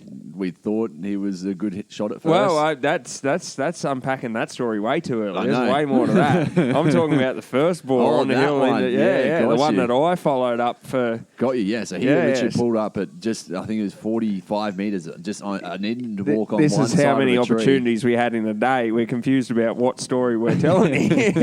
I needed to walk one side of the tree, and you were walking up the valley, because I just ran ahead. I saw an opportunity, because what even happened with them? Why did they start running? Oh, all the kangaroos down the hill got our wind, sprinted up towards all the deer. The deer kind of dispersed, and we were on the other side of this gully to them. And I saw that they were just going to all run back into safety, and we were in the thick stuff. So I'm like, I'm going to sprint up, down this hill, up this hill. Put yourself in a good spot too. To be able to try. You had a shot at a good buck. Yeah, and this buck came straight out in front of me on a string, pretty much. And I'm like, okay, all I need is just in front of this tree. It'll be 35 meters. It'll be perfect. I'll get my shot. And then for some reason, he just tucked his nose back and went the other way. He was looking like he was going to. I know. Yeah. And then I tried to probably follow him up a bit too quick after that, and he ran off. Yeah. But that happens in a moment like that moment where he presented himself, that's that moment. Mm-hmm. And either that's going to come together for you most times or it won't. And when it doesn't, then trying to follow something up after that is mission impossible, as I learnt with the boar, like 5 minutes later. Exact same thing happened. Trying to follow a boar up, should have just taken that opportunity right there instead of mucking around. It was literally, I mucked around for 10 seconds. Yeah. Thinking I had all the time in the world. You looked at me and you're like 20. I thought you were saying there was 2 deer. Yeah. So 20 metres. I thought it was a deer because I could only see its back, and we were stalking a meat deer. The does that were up the hill. Yeah. And anyway, lo and behold, it was this boar that was in amongst all the deer. So when they've spooked off, the boars come through the fence. We didn't know where he went. Anyway, it turned out it was him. I thought it was a deer until I sort of got that little bit higher where I stopped seeing the skyline of his back. And all of a sudden, it turned from a deer into a pig. I'm like, oh, shit, that's that boar. So deer pig. Yeah, it's a deer pig.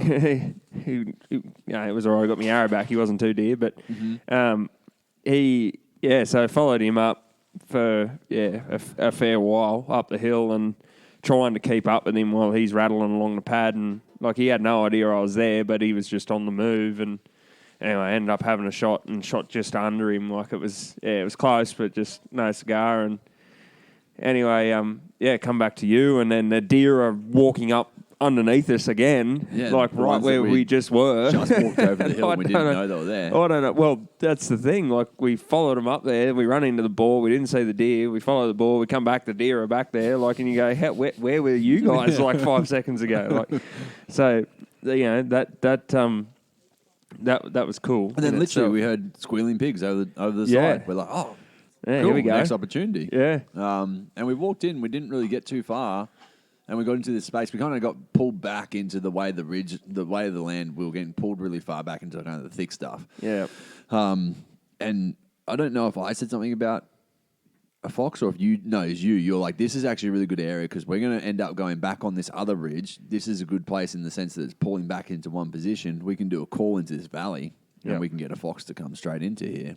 You're like, I have a good feeling it's a good space. Yep.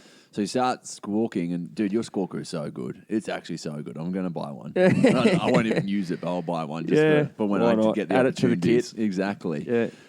What is it again? What's the name? It's a predator caller. Predator caller, yeah. Yeah. And so the black wang, the big black wang. So you just start playing with your wang, and we didn't really hear much or see much to start with, and it's realistically still probably under 2 minutes. So. Probably, but I reckon we were about to pull up, and then all of a sudden the birds start going up the hill, and then you're like, Matty, and then he came running down. But while you started doing the call, one of the girls started going off. Yeah, we also had. So I think it was a combination. I think we definitely had his attention because originally when I first seen him, he was coming down the hill towards me. But then up behind, on the opposite side of the valley to us, we have a vixen fox, female fox, doing her bark, saying, come and visit me, boys. Yep. So anyway, which it's starting to get a little bit late, I thought, for the pairing. I could be wrong with that, but like it's definitely in the later stages of it. Are they like a dog? They go on heat, essentially, or like a cat? Yeah, well, I suppose, yeah, but they're pretty well like they're very religious in their breeding cycle time per year. And anyone that's been in the paddock in the bush around farms, you'll hear the foxes at night of the morning. They do the and they do the like. So there's two different calls that they do back and forward to one another. And old matey today, well, I think we got his attention with the squawker, but then he heard old love, up the hill going come on up here. So he's made a beeline for her, which worked out perfectly because you're like 30 metres in front of me. Yeah, I was 20 to 30 off to your right-hand side. He came from our far left and ran pretty much... He didn't run anywhere near you, really, where the squawker was. He came close, like 50 metres he was coming originally, he was directly to right in front of me, direct coming straight down. But then once she let out her bark, he went around. He was like, you know what, screw the squawker, I'm going up there, which I don't blame him. But, at the end of the day, he's come down and put himself perfectly broadside to you, and I was hoping you could see him. And at first he pulled up behind the big tree. Yeah. And then he stuck his head forward, out. Pulled forward a little bit more, and you were just, oi, oi, yelling out to him. And then I had the perfect broadside shot, and I took it. And I was so narrowed in, so focused on his position, on where I need to shoot. And so I shot it, and I hit a tree that was right in the way. I didn't even see it, just a little branch dangling down from the tree. Yeah, that was unlucky. A little smack, and then it just, You everything. think out of all that, and there's just a stick literally as thick as your finger that's in the way. And you think, if I was aiming for that bastard, I couldn't hit that for the life of me. And it's crazy because you really do zero in an animal when it runs down the hill like that. And he literally, he ran out in front, ran in front of that tree, ran over to this next part where I had my shot opportunity, and I was just so focused on him, I didn't see anything about the tree, like the little branch that was hanging out. It's crazy. Yeah. It just happens. And, hell, we were both still smiles. Oh, it was incredible. I was shaking. I was put my hand out to you. I was so excited because, over all your podcasts, we've all heard you talk about your fox, so foxes. Benny's mission today was all right, we've got to give him an opportunity to fox. So when this one played somewhat the role, it played the game. I was shaking. I was that excited thinking, come on, we've got this, and we would have had him. That bloody stick, But anyway, it'll happen for you, mate. Exactly. It definitely will, and it's going to be an exciting moment when it does. But that was cool. So we moved on from there. Didn't we? We went back up the hill, got to the fence, and jumped out of the fence, and we looked right. And got to experience my my devil and my angel on my shoulder, the one that's always got to see over the next ridge. And Matty's going, "Let's go up that hill," and I'm going, "But I want to see over that ridge." We could literally go up the hill and kind of overlook everything, and you were just like, "No, let's get out there." And we were just about to start doing a walk. I don't even know which way we decided we were going to go. And we looked right, and there was the pigs. Benny's devil won, and we were going to go and have a look over his ridge because I'm hopeless. And then I look up to where Matty wants to go, and his pigs. I'm like, see, just listen to Matty. Just shut up, Benny. And we should have just went up there, and the pigs are up there. So we wandered up there, and the wind was shit, and we got winded. And anyway, while we're up there, we spot this bachelor mob of fellow bucks and some absolute awesome literally deer. One of the better deer we've seen all weekend. Actually, day one, we saw some absolute crackers. When I was out with Grant, I saw some absolute crackers. But I hadn't really seen much of this sort of caliber until, again, this day. Yeah, and especially when you put 4 or 5 of very similar caliber in a mob. You just sort of go, that gets the heart pumping. Definitely. Look here, there's not just one good one in amongst 4 shitters. They were all very reasonable. And they were so happy where they were, and they were just eating. And we actually made the decision... We saw pigs on top of the hill first. That's why we walked up the hill.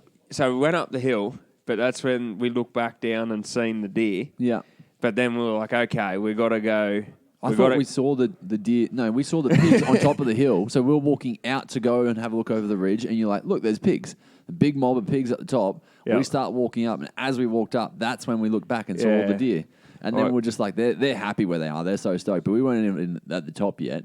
We're like, well, we'll move over this hill a little bit more and see if we can get onto these pigs a little bit. That's right. And Yeah, then and we'll I go said down to the you, hill. I said, but what are we going to do? Because the way our day was going, Yep. you're correct. And I said to you, well, what are we going to do when we get to the top of that hill? We look over the other side of the hill and there's a big boar there. Like, then what do we do? Because we've already been put in a spot where we had to pick from boar to deer earlier in the morning.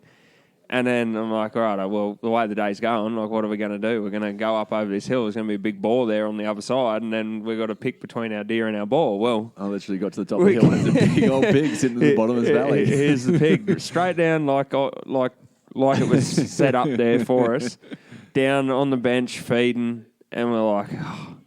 So we ummed and ahed, and we're like, wind's good, we've got time. We convinced ourselves, all right, we'll go down, we'll shoot the boar, and then we'll go back to this. So we got through the fence. We won't talk about being stuck in the fence. And then, anyway, we get over there, and my gut was saying to me, we're making the wrong decision. Like you told me yourself, you really want to tick that big buck box, and how much time, as we all know, when we get distracted trying to hunt a critter, we could go down there and hunt that boar. We could lose half an hour. Yeah. And then bucks could have moved up the hill where we were already in position, and we've lost our opportunity that we could have been in that right spot. Yeah. And I said to you, Matty, I think we're making the wrong call. I reckon we should just screw the pigs, screw him. He'll stay there. If he's not, who cares, mate? They're good deer. Like, they are not just deer. They are good bucks. Good bucks, mate. We're not going to get a better crack with the wind the way it is. Let's go there. So we're like, righto, back through the fence. And it was a great stalk, but it was also easier than most stalks I've had. Definitely. Just because of the lay of the land. Lay of the land, like perfect timing in the sense of where they were versus where they'd fed to by the time we started walking down the valley. And the valley kind of has all of its own little gullies that head off of this valley, and essentially we just were able to hop into a gully and walk the way down. We used one tree to be able to block the view of the deer. Yep. We got ourselves into this gully, and then there was just dead ground, so we just pretty much walked to the dead ground as per normal. Yep. And we got to this. We were on one side of the hill, there on the other side, a little small mound, and you're like, just go straight over the hill. They're right there. And I'm like, shouldn't we go around? You're like, no, straight over. Like, we'll come over on top use of the them. lay of the land. Use the You'll lay be of the land. 20 metres above them. Yep. And sure enough, we pop out 20 metres above them. They're all around this tree, under like an umbrella tree. And the big boy gave me a shot pretty much straight away. I draw back, and I'm holding, and then he just takes a step as I was about to shoot. Starts walking. Damn it. Like, And I'm like, he's going to pull up, but he didn't pull up until he's behind the tree where I had Under no the shots tree. whatsoever. yeah, arrow flight was going to hit them Hit leaves trees, to hit him. Yeah, and it was exactly. just like, And then he came through the other side of the tree and it gave me another shot opportunity. So I draw back and I go to shoot. This would have been, I think this is 30 metres. The one before was 25. Yep. And I go to shoot and literally just about to shoot once again, Benny goes, mate, there's a stick there. Can you see that? And I look and I kind of zoom out. It's the same focus I had on that fox, had on the deer. And I just could not see the twig hanging down from the tree. And it would have been game over. It would have ruined It the was whole thing. completely covering right where you would have been aiming. Yeah, it was 100%. And so he then walked up the hill and got away from me a bit. So he was at 40-ish metres. Yep. And you tapped me on the shoulder and you just said, mate, don't feel like you need to just shoot that buck. These bucks are all great bucks. And I'm like, you're actually very right. And I'm like, 40 metres is a comfortable shot for me, but I also want to make sure of the shot. Yeah. Great buck standing right there, 30 metres broadside. And I'm like, you know what? You're right. He's a good buck. His broadside's giving me the shot. Right where we were, we were pretty much on top of a hill, and there's a mound, but they're walking up, so that we don't have much time in the sense of what's going to happen. They're just feeding next. away from us, and you lose ground so fast. And it was like, if we didn't take that opportunity then and there, it would be over. It'd be very hard to close the gap after exactly, that. or to even not be seen. Yep. Because they're essentially walking up the hill up above us, and so I was like, you know what, he's a good buck. You're right. And so I went and did my whole shot process, shot him, and it was, I thought, a good shot at first, and he ran up the hill and he ran over. He had a stiff leg, so I got him through the shoulder a bit. He ran over the hill and we followed him up and we found the arrow, and it just wasn't looking good from word go, unfortunately. No.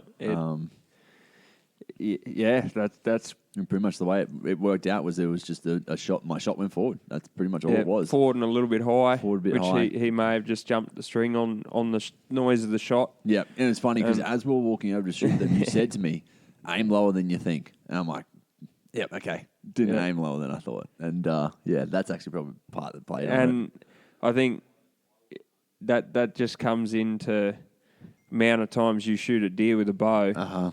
And I don't know, I reckon probably nearly every deer I've ever shot, especially with a compound, I've shot high, but, you know, maybe an inch and a half high, 2 inches higher than where I was aiming. And that's because that deer's dropped, ducking. Even though completely unaware. Them deer today were completely unaware that we were there. Yep, so happy. But they, as, The you know, dunk is that enough for them. thunk, they respond, and how fast they move, as, you know, so many people have spoken about, but that's like we spoke about how not talking to your green person when you're taking them hunting for the first time, saying, okay, when this happens, this is what you're going to do. And we were walking down the hill, and it's like, okay, if we're going to talk about it, let's talk. I'm going to speak my mind, which you found out a lot today. And you know, I'm like, Matty, just like remember just that quarter up, like low. You know, fair chance we're going to take a 20, 30 metre shot. It's funny because in the heat of the moment, then that just disappeared from me. Yeah, I'm like, yeah. And it's funny because we were talking about it after the whole process. We end up sitting off of him for an hour. Yeah. The deer were also aware. They just sat there pretty much looking up the hill at us. At first, he wouldn't jump the fence, so all the boys were just sitting in the bottom corner of this paddock. Yep. And then eventually... We worked out pretty quick. It was a long... Like, I'm very confident. Obviously, we can't be sure, but I'm very confident it was a non-lethal shot. I mean, the fact he didn't drop at all. He didn't bed at all. He walked around very happily. He fought other deer. Yeah. And then pretty much... I was like, I need to make a play on him. So I started heading down the hill to him. And as I'm heading down the hill to him... Of course, you had to pick again. There was a freaking boar that popped out in front of me and literally walked within 20 meters of me. He walked straight to me on a string. And then I just had to kind of shuffle over a little bit more to see him. I'm like, if he's got big tusks, I might make a shot. Like if he's a big toothy boar. If not, if this works out well, I'll go down, I'll shoot my deer, I'll come back up the hill and Benny can have a shot. Yep. And so I walked down, I walked off from him, like gave myself a wide berth after I checked and got down. I thought it was going to be very close to the deer, but it was 68 meters where I was. And then at that stage, you'd gone off and had a shot at the boar. And unfortunately, it didn't play out the way it was meant to. No.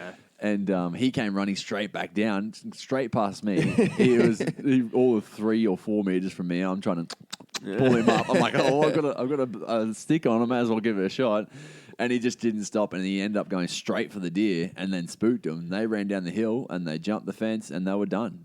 He just disappeared. And I made a sprint for it because there was a dead pile of logs that they were playing with, or that they were just using quite a lot. Yeah, exactly. Yeah. And I used that as my block and pretty much ran straight to where they just jumped the fence to see what was going on, see if I can get another shot, because it's kind of into a valley. I'm like, well, I might have a bit of dead ground and be able to shoot into a valley or something. Yep. And they ran up the hill a little bit and tried to run in and tried to go under the fence. And the buck that I shot actually got stuck in the fence. I'm like, oh, here we go. Like, stupid dumb luck. Let's go. And so I went to jump the fence. And as I got over to the fence, he'd pulled himself out of it and got away from it. And they all ran up the hill. I'm like, nah, it just wasn't meant to be. No, but like, I mean, he was sore, but we watched him for literally an hour or more. So on the hill and had some food. Very little blood. Yeah. He literally looked like he just had a scratch on him. It's unfortunate. And he was completely alert. Like, his ears, he was watching what was going on. He wasn't swaying. He didn't bed down. He didn't, he come back up the hill. Yeah. Like he did everything that a dying deer definitely wouldn't do. Yeah. And it's funny because you asked me the question afterwards. I was a bit beat up on myself, and you asked me the question afterwards. You said, mate, what would you change? Like, if you had the whole process again, what would you change? Like, as in the sense of what you did, what did you do wrong? What would you change? And I was like, you know what? I don't think I actually did anything wrong. Like, I thought I did the process and I said, completely right. You got to be happy with that. Exactly. It was just, obviously my shot was, I don't know if I was a bit too shaky or what it was, but it just happens. That heat of that moment. You experienced that a lot with me today. Uh-huh. I had plenty of shots with my stick bow that I normally would just nail. Just like, it's just a no-brainer, and I'm still training myself with this new process, and it's amazing shooting the target at camp, like You anyone nailed it can last shoot a night target, too. you know, like even out to 30 metres, putting groups like a tennis ball with 3 arrows, and I'm stoked. I'm like, I've got this dialed. But you put a critter in front of me, I say to you, okay, Matty, I'm going to do the process. I say it out loud, and the second I let me safety off, poof, the shot goes off, and I look at you and I miss, and I go, holy The shit. hard thing like, was once it happened, once it started happening, then it gets in your head. yeah, and it then was, you're just yeah. battling demons, right? Yeah, and I was. you're I was like, mate, talk me through it. And I talked Yeah. you through it, and you're like, I fucking did it again. Yeah, You're like, I think what that comes down to is exactly at each moment yep. being spoken through. Like the boys teach it like that, like Jack Definitely. and Ash. They literally talk you through every second of the moment. So when your brain's giving up, they're going, no, hold it, hold it, focus, hold Yep. it, and they teach you that. And it's like, it is something definitely you got to work at, because like we worked at it on game this afternoon, Yep. time and time and time again, and in the end, we pulled it off. Yeah, perfect and it shot. was so cool because there's so many pigs about right now. We were just able to go from one batch to the next, or you take a shot. The wind was howling a fair bit by the end of the day. And so you were able to take a shot. The pigs would run off 20 meters, and then we'd start again. No, I did go again. Okay, Yep. talk to me, talk to me, Matty. And we literally down in the flats. Then, like, this is what time we get back to camp? 2:33, something like that. Yeah, so we was- left at 6 this morning, got back at 3 p.m. Yeah, just we because we walked. went literally in the fields. Then we went pig From one to opportunity pig to pig another. to pig, and it Yeah. was just incredible. So we ended up with a lot of dead critters. We ended up with my unfortunate fallow buck as well. Mate, But great. incredible Good day. story, but just awesome experience. That's probably, it'd be up there with one of all my favourite fellow days. experiences. That was And cool. That's why I said to you afterwards, like, as much as I'm disappointed with the outcome of it, the actual situation that we put ourselves in, being Yeah. around those fallow bucks that had bachelored up, sitting right there 20 to 35 metres away, is just incredible to see. And the caliber of them just makes it that little bit more special, Like, they're smart. They're that big for a reason. And we outsmarted them Exactly, together. right Which, there. when you put Dumb and Dumber in the paddock and when you achieve something like that, you feel pretty proud. Like, And that's what you said to me. You're like, mate, we've won the game. As soon as you pulled that trigger, we won that game. Yep. It just didn't play out the way it was meant to. Yeah, that's I'm right. like, yeah, it's so true. We won when it's a different game. Once that arrow's in the air, that's a whole different game in itself. But we got to the point where you went to full draw. Nothing was rushed. Yeah. And You I know? went to full draw 4 times. Yeah, a few times, and times. like you let down happily. Like it was pretty awesome to and we got through, and then you absolutely everything was perfect. The shot, everything. But unfortunately, we don't know combination of nerves. Probably. I I mean, at one point, angle. I remember I looked back at you because I was trying to range, and I couldn't even range. I was like, Yeah, and shaking all over you the asked me place. what distance it was. Like, let's guess. But I'm like, dude, You're like, just get a good range. Just get a good range, mate. Like, Yeah. we'll And I was let's get it right. he's 30. I'm just going to clarify with you. I'm like, what distance? And you're Yep. like, just get a good range. Just wait. Get- And I'm just- like, yep. you're right. And you did. You got Yep. your rangefinder back out. We ranged it again. Yep. And we had our distance. We knew what it was. And It was 30. you know, I picked. which a lot of times in the moment like that, you put Get away yourself, from like you. we said, when you're by yourself, Yep. you get in that heart pumping situation, and these things sometimes go out the window. And that was that little moment of, mate, you've got time. That was all I Yeah. needed. I was like, oh, thank God. yeah, Like, it just breathe. Yeah. They don't know we're here. No, exactly. And how lucky were we? We're standing out on an open hill. Yeah. Like, we're not Crazy. in the scrub. We're not in anything. We literally used a little depression Yep. and opposite to depression. We were in a depression. We come out of the depression. Cave. I don't And know. That's wrong one too. to a little rise. Yep. And just literally use that as an advantage. Like this little peak of hill was All we needed, like essentially. 20 meters wide from like the one gully to another, and we luckily enough we got ourselves in a spot we could go up and over. and as soon as we're on top there at the other gully, which is So from good. like all the deer, from 20 we had younger deer 20 meters from us to like all these better boys. The furthest at that point was 35 meters, and it was awesome. Pretty epic. That was a freaking awesome hunt. Yeah. Well, I don't want to cut you short, but I have to because we're running out of time pretty quickly here. I got to get leaving in half an hour or something, so I'm going to cut you. Look out. Yeah. Toby, you became a bow hunter this weekend. Very definitely. Many times over. I did. It's Pop my gone, cherry. Yeah, it's gone very well. And so, as an experience, like I was trying to warn you about how great the block was before we got here. I'm like, mate, the amount of opportunities is incredible. What's been in regards to the hunting you've done before versus hunting this weekend in general, what's it very different? I mean, this block is pretty special, right? It's incredible. Like, the variety of species and In one small spot alone. yeah, and also the terrain too, right? Like it's a pretty awesome spot, but probably like that's awesome too. Yeah. But the amount of people involved that have so much knowledge.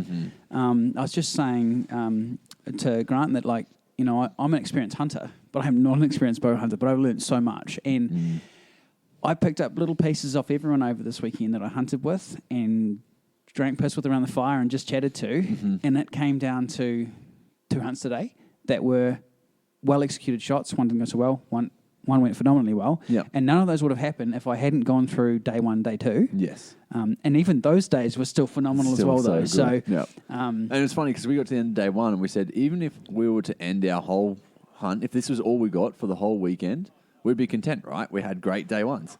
yeah. Yeah. Yeah, slept on day 1 and gone home, been stoked. Yeah, well, when the weather was setting in this afternoon, Corey goes, I said, is it gonna piss down? We're going to be, you know, just sitting in camp. What's the chat? Because we've got to get back to Sydney tomorrow. And he goes, is your cup fully done? I said, mate, my cup was full on day 1. Yeah. You know, it's overflowing. It's been overflowing the whole trip. It's just been phenomenal. So, But then I'm also happy to keep going because I'm here. I've got the opportunities right so, now. But anyway, yeah. And it was funny when you said it to me. You're like, do you want to come out for a hunt? I'm like, I do, but I've got a lot to do in the next few hours before it happens. So, and it just played out very well. But let's start day 1. What was the first opportunity that you got? So day 1, got up at 5 and went out with Corey. And it was one of those things we parked the truck, walked up and instantly see, I think about 20-odd fallow deer up on the fence line, but they weren't really approachable. Yeah. And we saw a pretty big boar walking along the next ridge. So we just, I mean, Corey's pretty keen to get down onto this boar, so we ducked down there. I mean, keen to get me onto them, to be honest. And as we get a bit closer, we see, we're not even sure how many, but three or four pigs sleeping under a tree. So we get a bit closer and we get to about 20 metres, and there's a white pig kind of just stands up a little bit. And so I drew back, released, and pinned this pig, which I didn't quite realise because there was a little black pig that unfortunately I caught it on the start of it. Like double in one. Double in one, but the black pig was squealing, and I had to shoot him to finish him. But there was also a massive boar with them too. And he kind of jumped up, circled round at about 8 metres, starts kind of huffing and gruffing at us. And I was lined up on him. And Corey's like, I won't say what Corey said, but it was basically like, shoot him because this boar is chomping at the bit to come and have a crack at us.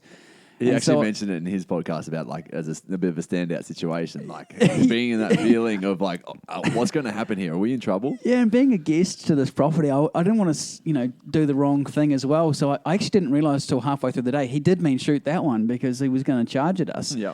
And I released, but that pig spun on a dime. Mate, they're so crazy. When they're aware, they are so quick. So unreal. quick.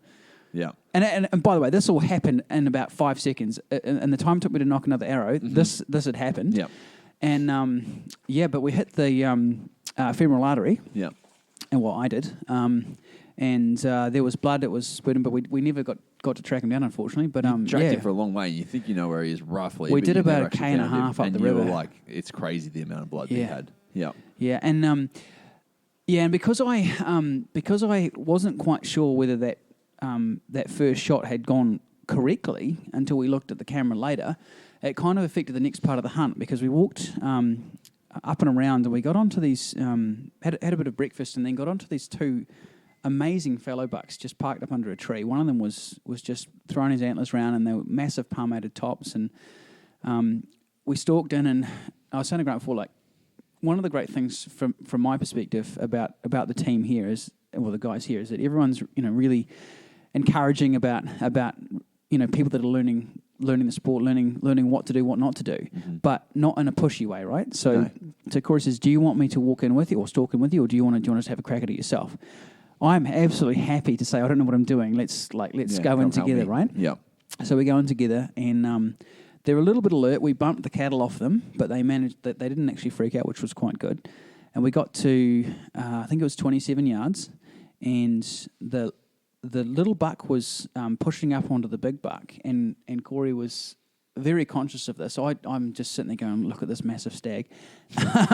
But anyway, he said, "Right, what I'm going to tell you. You're going to draw back. 3, 2, 1, draw back." As he came around the corner, but we had a different sort of line of sight, so my timing was off, and I also didn't realise this till afterwards. But they spooked and buggered off. But it was absolutely by far the coolest part of that day. It was phenomenal. Getting that close to those bucks, and they were just awesome animals. Yeah. But Corey goes, "Do you want to know what you did wrong?" It's like, "Yeah, man, I want to know what I did wrong." And I've been shooting my bow for a year and a half.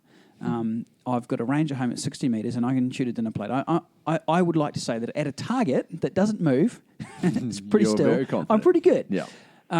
Good enough anyway. But I've been sky drawing at home for 6 months because it was easy to draw the bow that way. So sky drawing being that you're putting your bow up first and then pulling it back just to get that leverage on the bow. And there's a huge amount of up and down movement, and the deer's like, "Well, hello, mate. I'm not going to hang around for what you. are you doing Whatever you're over up to, I'm out there?" of here." And I did it once back at camp, and Corey pointed it out, and I haven't done it since. So that was the first major lesson. And then I think that was about it. We pinned it back to camp, and that was the morning. And then I think was that an afternoon hunt, Benny? You guys went out the next day because Benny got into camp late. Yeah. Wednesday night, and then so it was the Friday morning you guys went out. And sorry, not the Friday morning, whatever morning, Thursday morning you went out. Oh, that's right. Sorry, that evening we were doing photo stuff. I Yep. was being an unpaid model.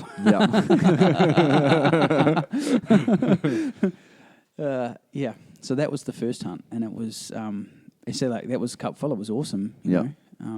We got 2 hunts in a couple of hours. And how cool for the very first hunt, even though it didn't necessarily, like the very first kill, even though it didn't necessarily go to plan, to then essentially shoot 3 critters on the spot. Yeah. Boom, boom, boom. Like, whoa. It was pretty intense. But it was also a lesson, like, just keep You need to cool. keep cool in a shit situation, or when stuff goes Yeah, but south. I wasn't quite reading what was going on. So anyway, lucky I had Corey there. Might have a few new holes. Day 2, how'd that play out? Day 2 was even as cool, even cooler. I don't know. I don't want to upset anyone. It was so. You've gone from strength to strength. Although he listens to the podcast, so be careful. Benny and I drove across the road and went through the gate and saw 4 giant bucks just sort of milling around in the lower plains, which was like, okay, well, this is setting the bar high already. And they weren't too spooked by us driving up in the truck. And then there was, off to the left, and another 100 metres, there was another big buck going up the hill. And it was a pretty good sign for the start of the day. Got up onto the ridge, and we look over the other side, and it was one of those moments like, okay, do we go out to the left because we've seen deer out there, we've seen pigs, but the wind wasn't quite right. And we decided, we'll just kind of mosey on around to the left along this track, and we see a couple of fallow hinds, which were stalkable. So we stalked on in, and we got to 27 yards. You were 27. It's like the was it famous people dying. It was 30. But 28 yards, 30. yeah, it was. Yeah. Benny's rangefinder was in meters, and I'm in yards. Yeah. So, and then. Yeah, everyone's going to change the yards for me. It's all good. Anyway, I dialed too far. So I shot about an inch over it, but she also dropped. You're a single pin, are you? Yeah. Yeah, okay. Yeah. I got the dial up. Yep. I was really keen to see Benny shoot with a stick bow anyway, so I just did it for him. I was actually the same today. I'm like, Benny's like, you going to go? I'm like, no, you can go. We just had that little battle ongoing. So this doe, she'd sort of done a little U-turn, and she wasn't too worried about what had gone on. She was sort of alert, but Benny drew back and he released a shot and it was flying perfectly. And then it hit this branch and just disappeared. And I don't know, it went up in the sky anyway.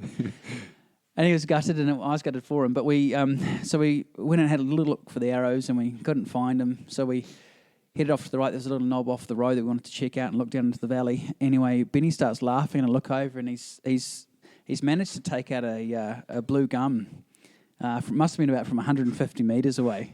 I don't know what that is in yards, but it was a perfect shot. Yeah. So he got his arrow back. It was about 6 foot up Biggest in the tree air. you've shot to date, hey? You couldn't see where we shot from, where the tree was, The trophy, though.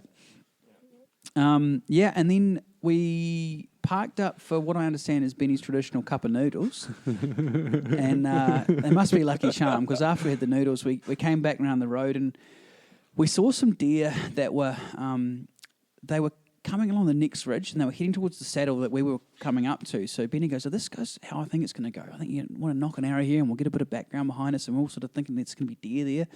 And we're just sitting on the side of the road with arrows knocked, and off the side at about, must have been 15 metres, this little head just slinks up, and this fox comes out, which is first time experience for me being a Kiwi. And Benny's going, it's fox, you got to shoot it. And it's facing me straight on, and it's 12 metres away. I think we were at yards at this point. I'd upgraded him. And drew back, shot this fox, and it went above the road, scooted back down the road, but the arrow went straight through it. Yeah. And there was a little bit of a blood trail. Anyway, we stalked down through the bush and found it. And after a bit of mucking around, we had a fox on the ground, which was so good. Just awesome for me, having not, you don't have them in New Zealand. It's not a species you can hunt. Yep. And they're pretty cool critters, man. And Benny's a pretty good photographer, so we got a few photos there after a bit of setup. They're very majestic, right? Like, as a small critter, they're just like a little king. Yeah, sick. Yep. Yeah, no. And very pretty. Just the red coat on them, the winter coat. Yeah. Yeah. Yeah, I mean, that's, again, as I said, like the species, it might be standard for Australia, but for me, that was just cool. I mean, I've never done it before. Yep. I don't know many people that have done it back home, so it was just cool. I loved it, absolutely loved it, and Benny was fizzing over it, but he said the boys are going to give him a bit of shit when we get back to the camp, which they did straight away. The ultimate fox fingerer. Yeah, knows how to call him in, even when he's not calling. They're still attracted to him. Yeah. You hunted But, that many. Yeah, the call's down. Yeah. No, it was phenomenal. It just couldn't have played out better. You couldn't have planned it, Yeah. That's so cool. Yeah. And then that was that was day 2 morning, right? That was day 2 morning. Yeah. So once again, very satisfied. Yeah.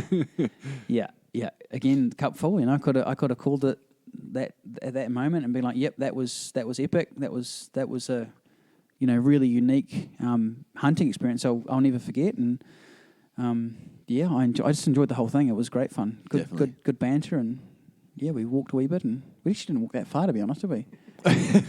Well, the funny thing is that you told us how good it was down the back there, and we're like, okay, we're going to go. And then we went for a massive walk yesterday and saw next to nothing until the very last minute. But yeah. What a stitch up, eh? We planning it all I know, and we mainly saw kangaroos. We were... The best part. We bet they just lose kangaroos. Like, there's no deer here. There's no pigs here. They just thought every kangaroo was a bloody deer. Well, the best part about... Well, not the best part about that, not really, but we were sitting there going, wow, man, there's some deer down there. I'd love to go down there, but those boys are going down there. And then Benny said, oh, well, we did tell them that there was heaps of animals there. And he said, yeah, well, Grant would have jumped in your grave so fast, would he? And then... That was just the afternoon. You guys went to the top of the mountain. You were doing a few photos, and also looking over the deer that we then spooked for you. Yeah. And then day 3 kind of came about, and there was certain photos that we needed first thing in the morning. Yeah, so Struan and I headed up, and we just had to do a few shots with. We had a sleeping bag and a cooker and tent. We wanted to get some shots that just were in the gum trees as the light was coming up. It was pretty cool. We had it sort of nailed by about 8 o'clock. Yeah. And so I thought, well, let's go for a walk up above where we were doing that. And it was all right, 2 Kiwis off from the wilderness. Let's see how we get on. It'll be interesting if we can seal the deal on a buck or something. That was Struan's plan anyway.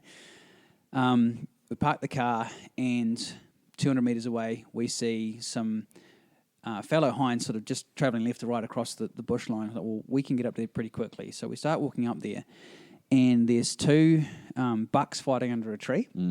So cool. And there was a big old gum tree that we could use as cover. And we get up behind this old dead gum.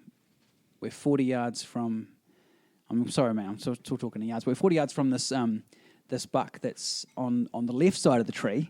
But if I sneak around the right side of the tree, all I can see is this hind who is alert. And the wind had been coming down to us, but once we got into position, it was swirling. So she knew something was up. And the only way I could get to step to the left, because I shoot with my left-hand bow, was to basically draw back and step out, and if it was all good, we'd release on this buck. Step out, and these guys are gone. They ghosted us completely. There's nothing left.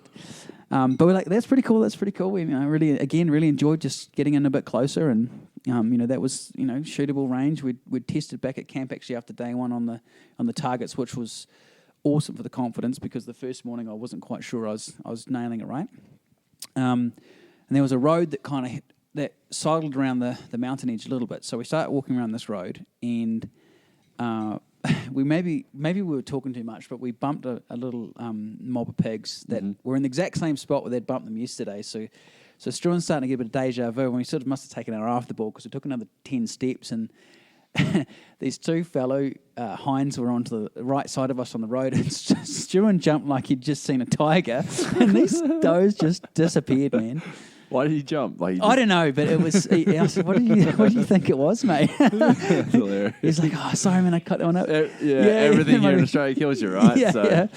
But no, it was good. It was still fun, man. We were just having a good time walking around, and we got down into the creek and came back up the other side, and it was getting a bit sunny, so we were sort of bouncing from shade to shade, and we had to do a few more photos while we were there. And had a bit of a break, had a bit of morning tea.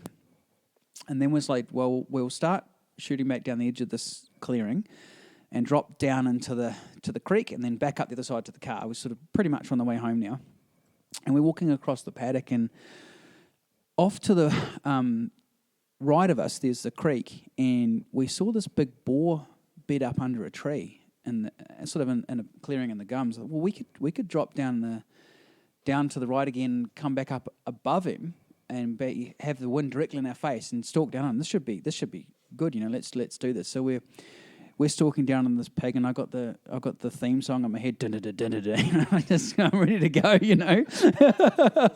It's like the Media to podcast introduction in my head on repeat. But no, we're stalking in, and we haven't quite got round the crest to where I'm sure this boar was at the base of the tree.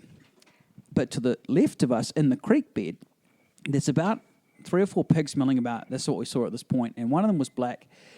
And so said, that's your black pig. Now, no, he's got a white nose. I don't think that's the one. But there was another one that was black. So, okay, well, maybe that's where he's gone to. He could still be another one round by the tree. He was pretty big. But there's a pretty big motley coloured one asleep at the base of a tree here at 40 yards. So we started stalking in straight towards them, and we're crouched down pretty low. The wind's directly in our face. I sort of poked my head over the long grass that's in between me and this pig, and sighted it. Ranged it at 10 yards. Drew back, breathed. Been listening to Benny talk about letting it all zero in and let the pressure drop off, and pull back through the release, and the arrow flies perfectly and pins it just, well, it might have been a tiny bit forward, but I thought this pig is game over. The only tiny bit forward was based on its angle. Yeah. So if you look at the actual shot, like if it was broadside, it would have been absolutely completely perfect. Yeah. Just because of the angle, he was slightly quartering away, which meant you just need to go that little bit further back. But you got kind of saved with what happened. Well, yeah, sort of. So I thought it should have been a kill shot. But when we looked at it on the camera, because Stuart had the slow-mo camera out, I actually cut a tree in half before I went through the pig. Went through a sapling. Yep. Went through a sapling, and you can see where the arrow hits the sapling, it disintegrates. It literally just folds in half. Like it pops up and drops to the ground. It's crazy. Yeah, it's like, and because of that hit, the way it hit and went straight, like when it hit the tree, it kept projecting forward, but slightly on an angle. But it made it angle enough to be able to divot into the pig's chest. So although it didn't get a lot of penetration, it should have been hard. Yeah, I thought that pig was dead for sure, but I walked up and down that creek 3 or 4 times and it was just no go. So I was pretty gutted about it, but I was happy with the release. You know, I felt like I'd taken the lessons from the last couple of days and applied it, and the only thing is I couldn't have hit that tree if I aimed for it, probably. Well, and that's the thing that we're talking about, right? Like, you don't see that stuff. You don't see those little bits and pieces when you're so focused on, okay, this is where I have to hit. Yeah. Yeah. But no, that was pretty cool. And then we would spin it back to the car, and that was the morning hunt. And it was raining a wee bit, and so there was a bit of chat about, well, if it's going to absolutely shit itself, should we call it and head back to town because we've got a bit of an early start tomorrow anyway. But we said no, it might be pretty good hunting, and I'm pretty glad we stayed, to be honest. Definitely, because what happened next? Well, there was chat about doing this podcast, and about 4:30, I was like, well, how fast is it going to take? Because I'm pretty keen to go for a hunt. No one was keen, but I got the go-ahead to head over the back. Yeah, I was actually very keen. I just knew I had a lot to happen. Yeah, Grant just didn't get back to camp in time. Benny's too sore because I walked him too hard through the hills. Everyone had an excuse anyway. So I got the clearance to drive over the back, and I've never driven the Subaru that fast up a farm track in my life, but I was pretty keen to get there before the light cleared out, and I got up there at 4:30. And the wind wasn't quite right for what I wanted to do, but I thought if I get up a bit higher onto this ridge, it should come right. So I went up onto this ridge over the back, and Benny had said there's a pretty good basin over the other side, so I thought, well, I'll go and look at that and see what's floating around. And the wind was flowing, what I thought was flowing down into the basin, but I saw some fallow deer below me I thought I'd spooked them with the wind as I started to go down into that basin. But they were just playing around. And so I thought I was busted, but they actually hadn't seen me. And I got a hind at 60 metres, and I've got a spiker at 15, but I didn't really want to shoot a spiker, to be honest. So I'll just let them do their thing, and they're on to me anyway, so I just keep on trucking on and see how we go. And I take about another 20 metres towards the bush that they were sort of around the back of, and I saw another small mob of fallow, and then I got hit with the wind, and the wind's coming down the basin at me. Perfect for where these deer were hanging out. So, well, maybe they didn't know I'm here. They might have just sort of gone up a bit further. So I duck down into the bottom of this basin and start kind of sidling up through these little patches of bush. But it wasn't great where the clearing was. And I thought I was going to just walk across this clearing to this clump of bush on the other side. And this clearing went all the way up to almost the ridge. Halfway across, these fallow deer just start filing across from left to right from where I was going to go. So now I'm pinned down in the middle of this clearing with very little cover. There's a bit of sort of grass and some brush that's there, but not much. And I'm trying to crawl up to these deer because they're sitting at about 68 yards. And I wanted to get to 40. But they're looking at me. And I ended up in the crouched position on my hands and knees, very uncomfortable, for 20 minutes, just sitting there thinking, Jesus, and these guys know I'm here. This is a waste of time, but I can't. I gotta stay the course. So the deer keep filing across. There was a mob of 6 of them sitting on to one side of the clearing. If they just take 2 steps, I'm home and hosed, and I can jump forward 20 yards quick as. While I'm doing that, this light-coloured fallow doe, she comes out, and she's at 63 yards. And I think, man, that's the one I want. She looks cool. She's got spots. She's pretty big. And there was another darker one behind her in the timber as well. And the light's fading, and I'm another 10 minutes, and I thought, you know what? And I thought, I shoot at 60 yards all the time at home. I can nail that. So if I take that out and go, well, and Ian Summers said to me once, because I missed a 50-yard shot at his house, he said, don't worry, man, your bow doesn't know the distance. Forget about the distance. Just make sure you've got the target on right, and then do your normal shots. And I took the lesson from Benny talking about letting the zero coming in, the lesson from Corey, because when we were trying to get onto those bucks, he'd said about, shooting off your knees and having yourself the right platform before you take the shot. Everything lined up from this weekend. This shot would never have happened without it. I drew back. I zeroed on him, on the shoulder. Breathed, did the zero, thanks Benny, and pulled back through the shot, released, and that arrow just went straight through, just above the shoulder. And the noise it made, I was like, that's got to have been a pass through on a deer, which I've never heard before, but I know the noise when a bullet hits a deer. So I was like, this is... And then she put her head down and she ran. I was like, that looks like a heart shot the way she ran. She ran the complete opposite way to the rest of the deer. I thought, I'm pretty sure I've got a deer on the ground here. So I kind of can hear crashing about, and I kind of walk over pretty quick because I'm completely impatient. And I look over and I think, holy fuck, she's dead on the ground. She's just dead there, and she's run 20, 30 meters and collapsed, piled up. I'm pretty pumped up at this point. Understandably. I think I sent you boys a video, and then I was like, hey, all right, what have I got to do? Oh, yeah, that's right. I left my pack in the clearing. I better go get that because the torch is there, and I'll need that to get out. And I get the pack back to the deer, and what I wanted to do was gut it out, take the heart, and then quite often we'll carry smaller deer out by leaving the four hocks on a bit of skin, and then threading them through the back legs, and you put the deer on as a pack. Put my small pack on the front. And the old venison backpack. The venison backpack, yeah. So I did that. Torch does not go. So I'm like, well, I haven't got time to mess around with photos. I've got to get out of here because it's a little bit of like scrub to get through, and I'm not quite 100% confident on the way out. Lift the deer onto my back and the strap breaks. So, like, well, this is a bit of a fuck up. So now I don't have time to like clean her out properly.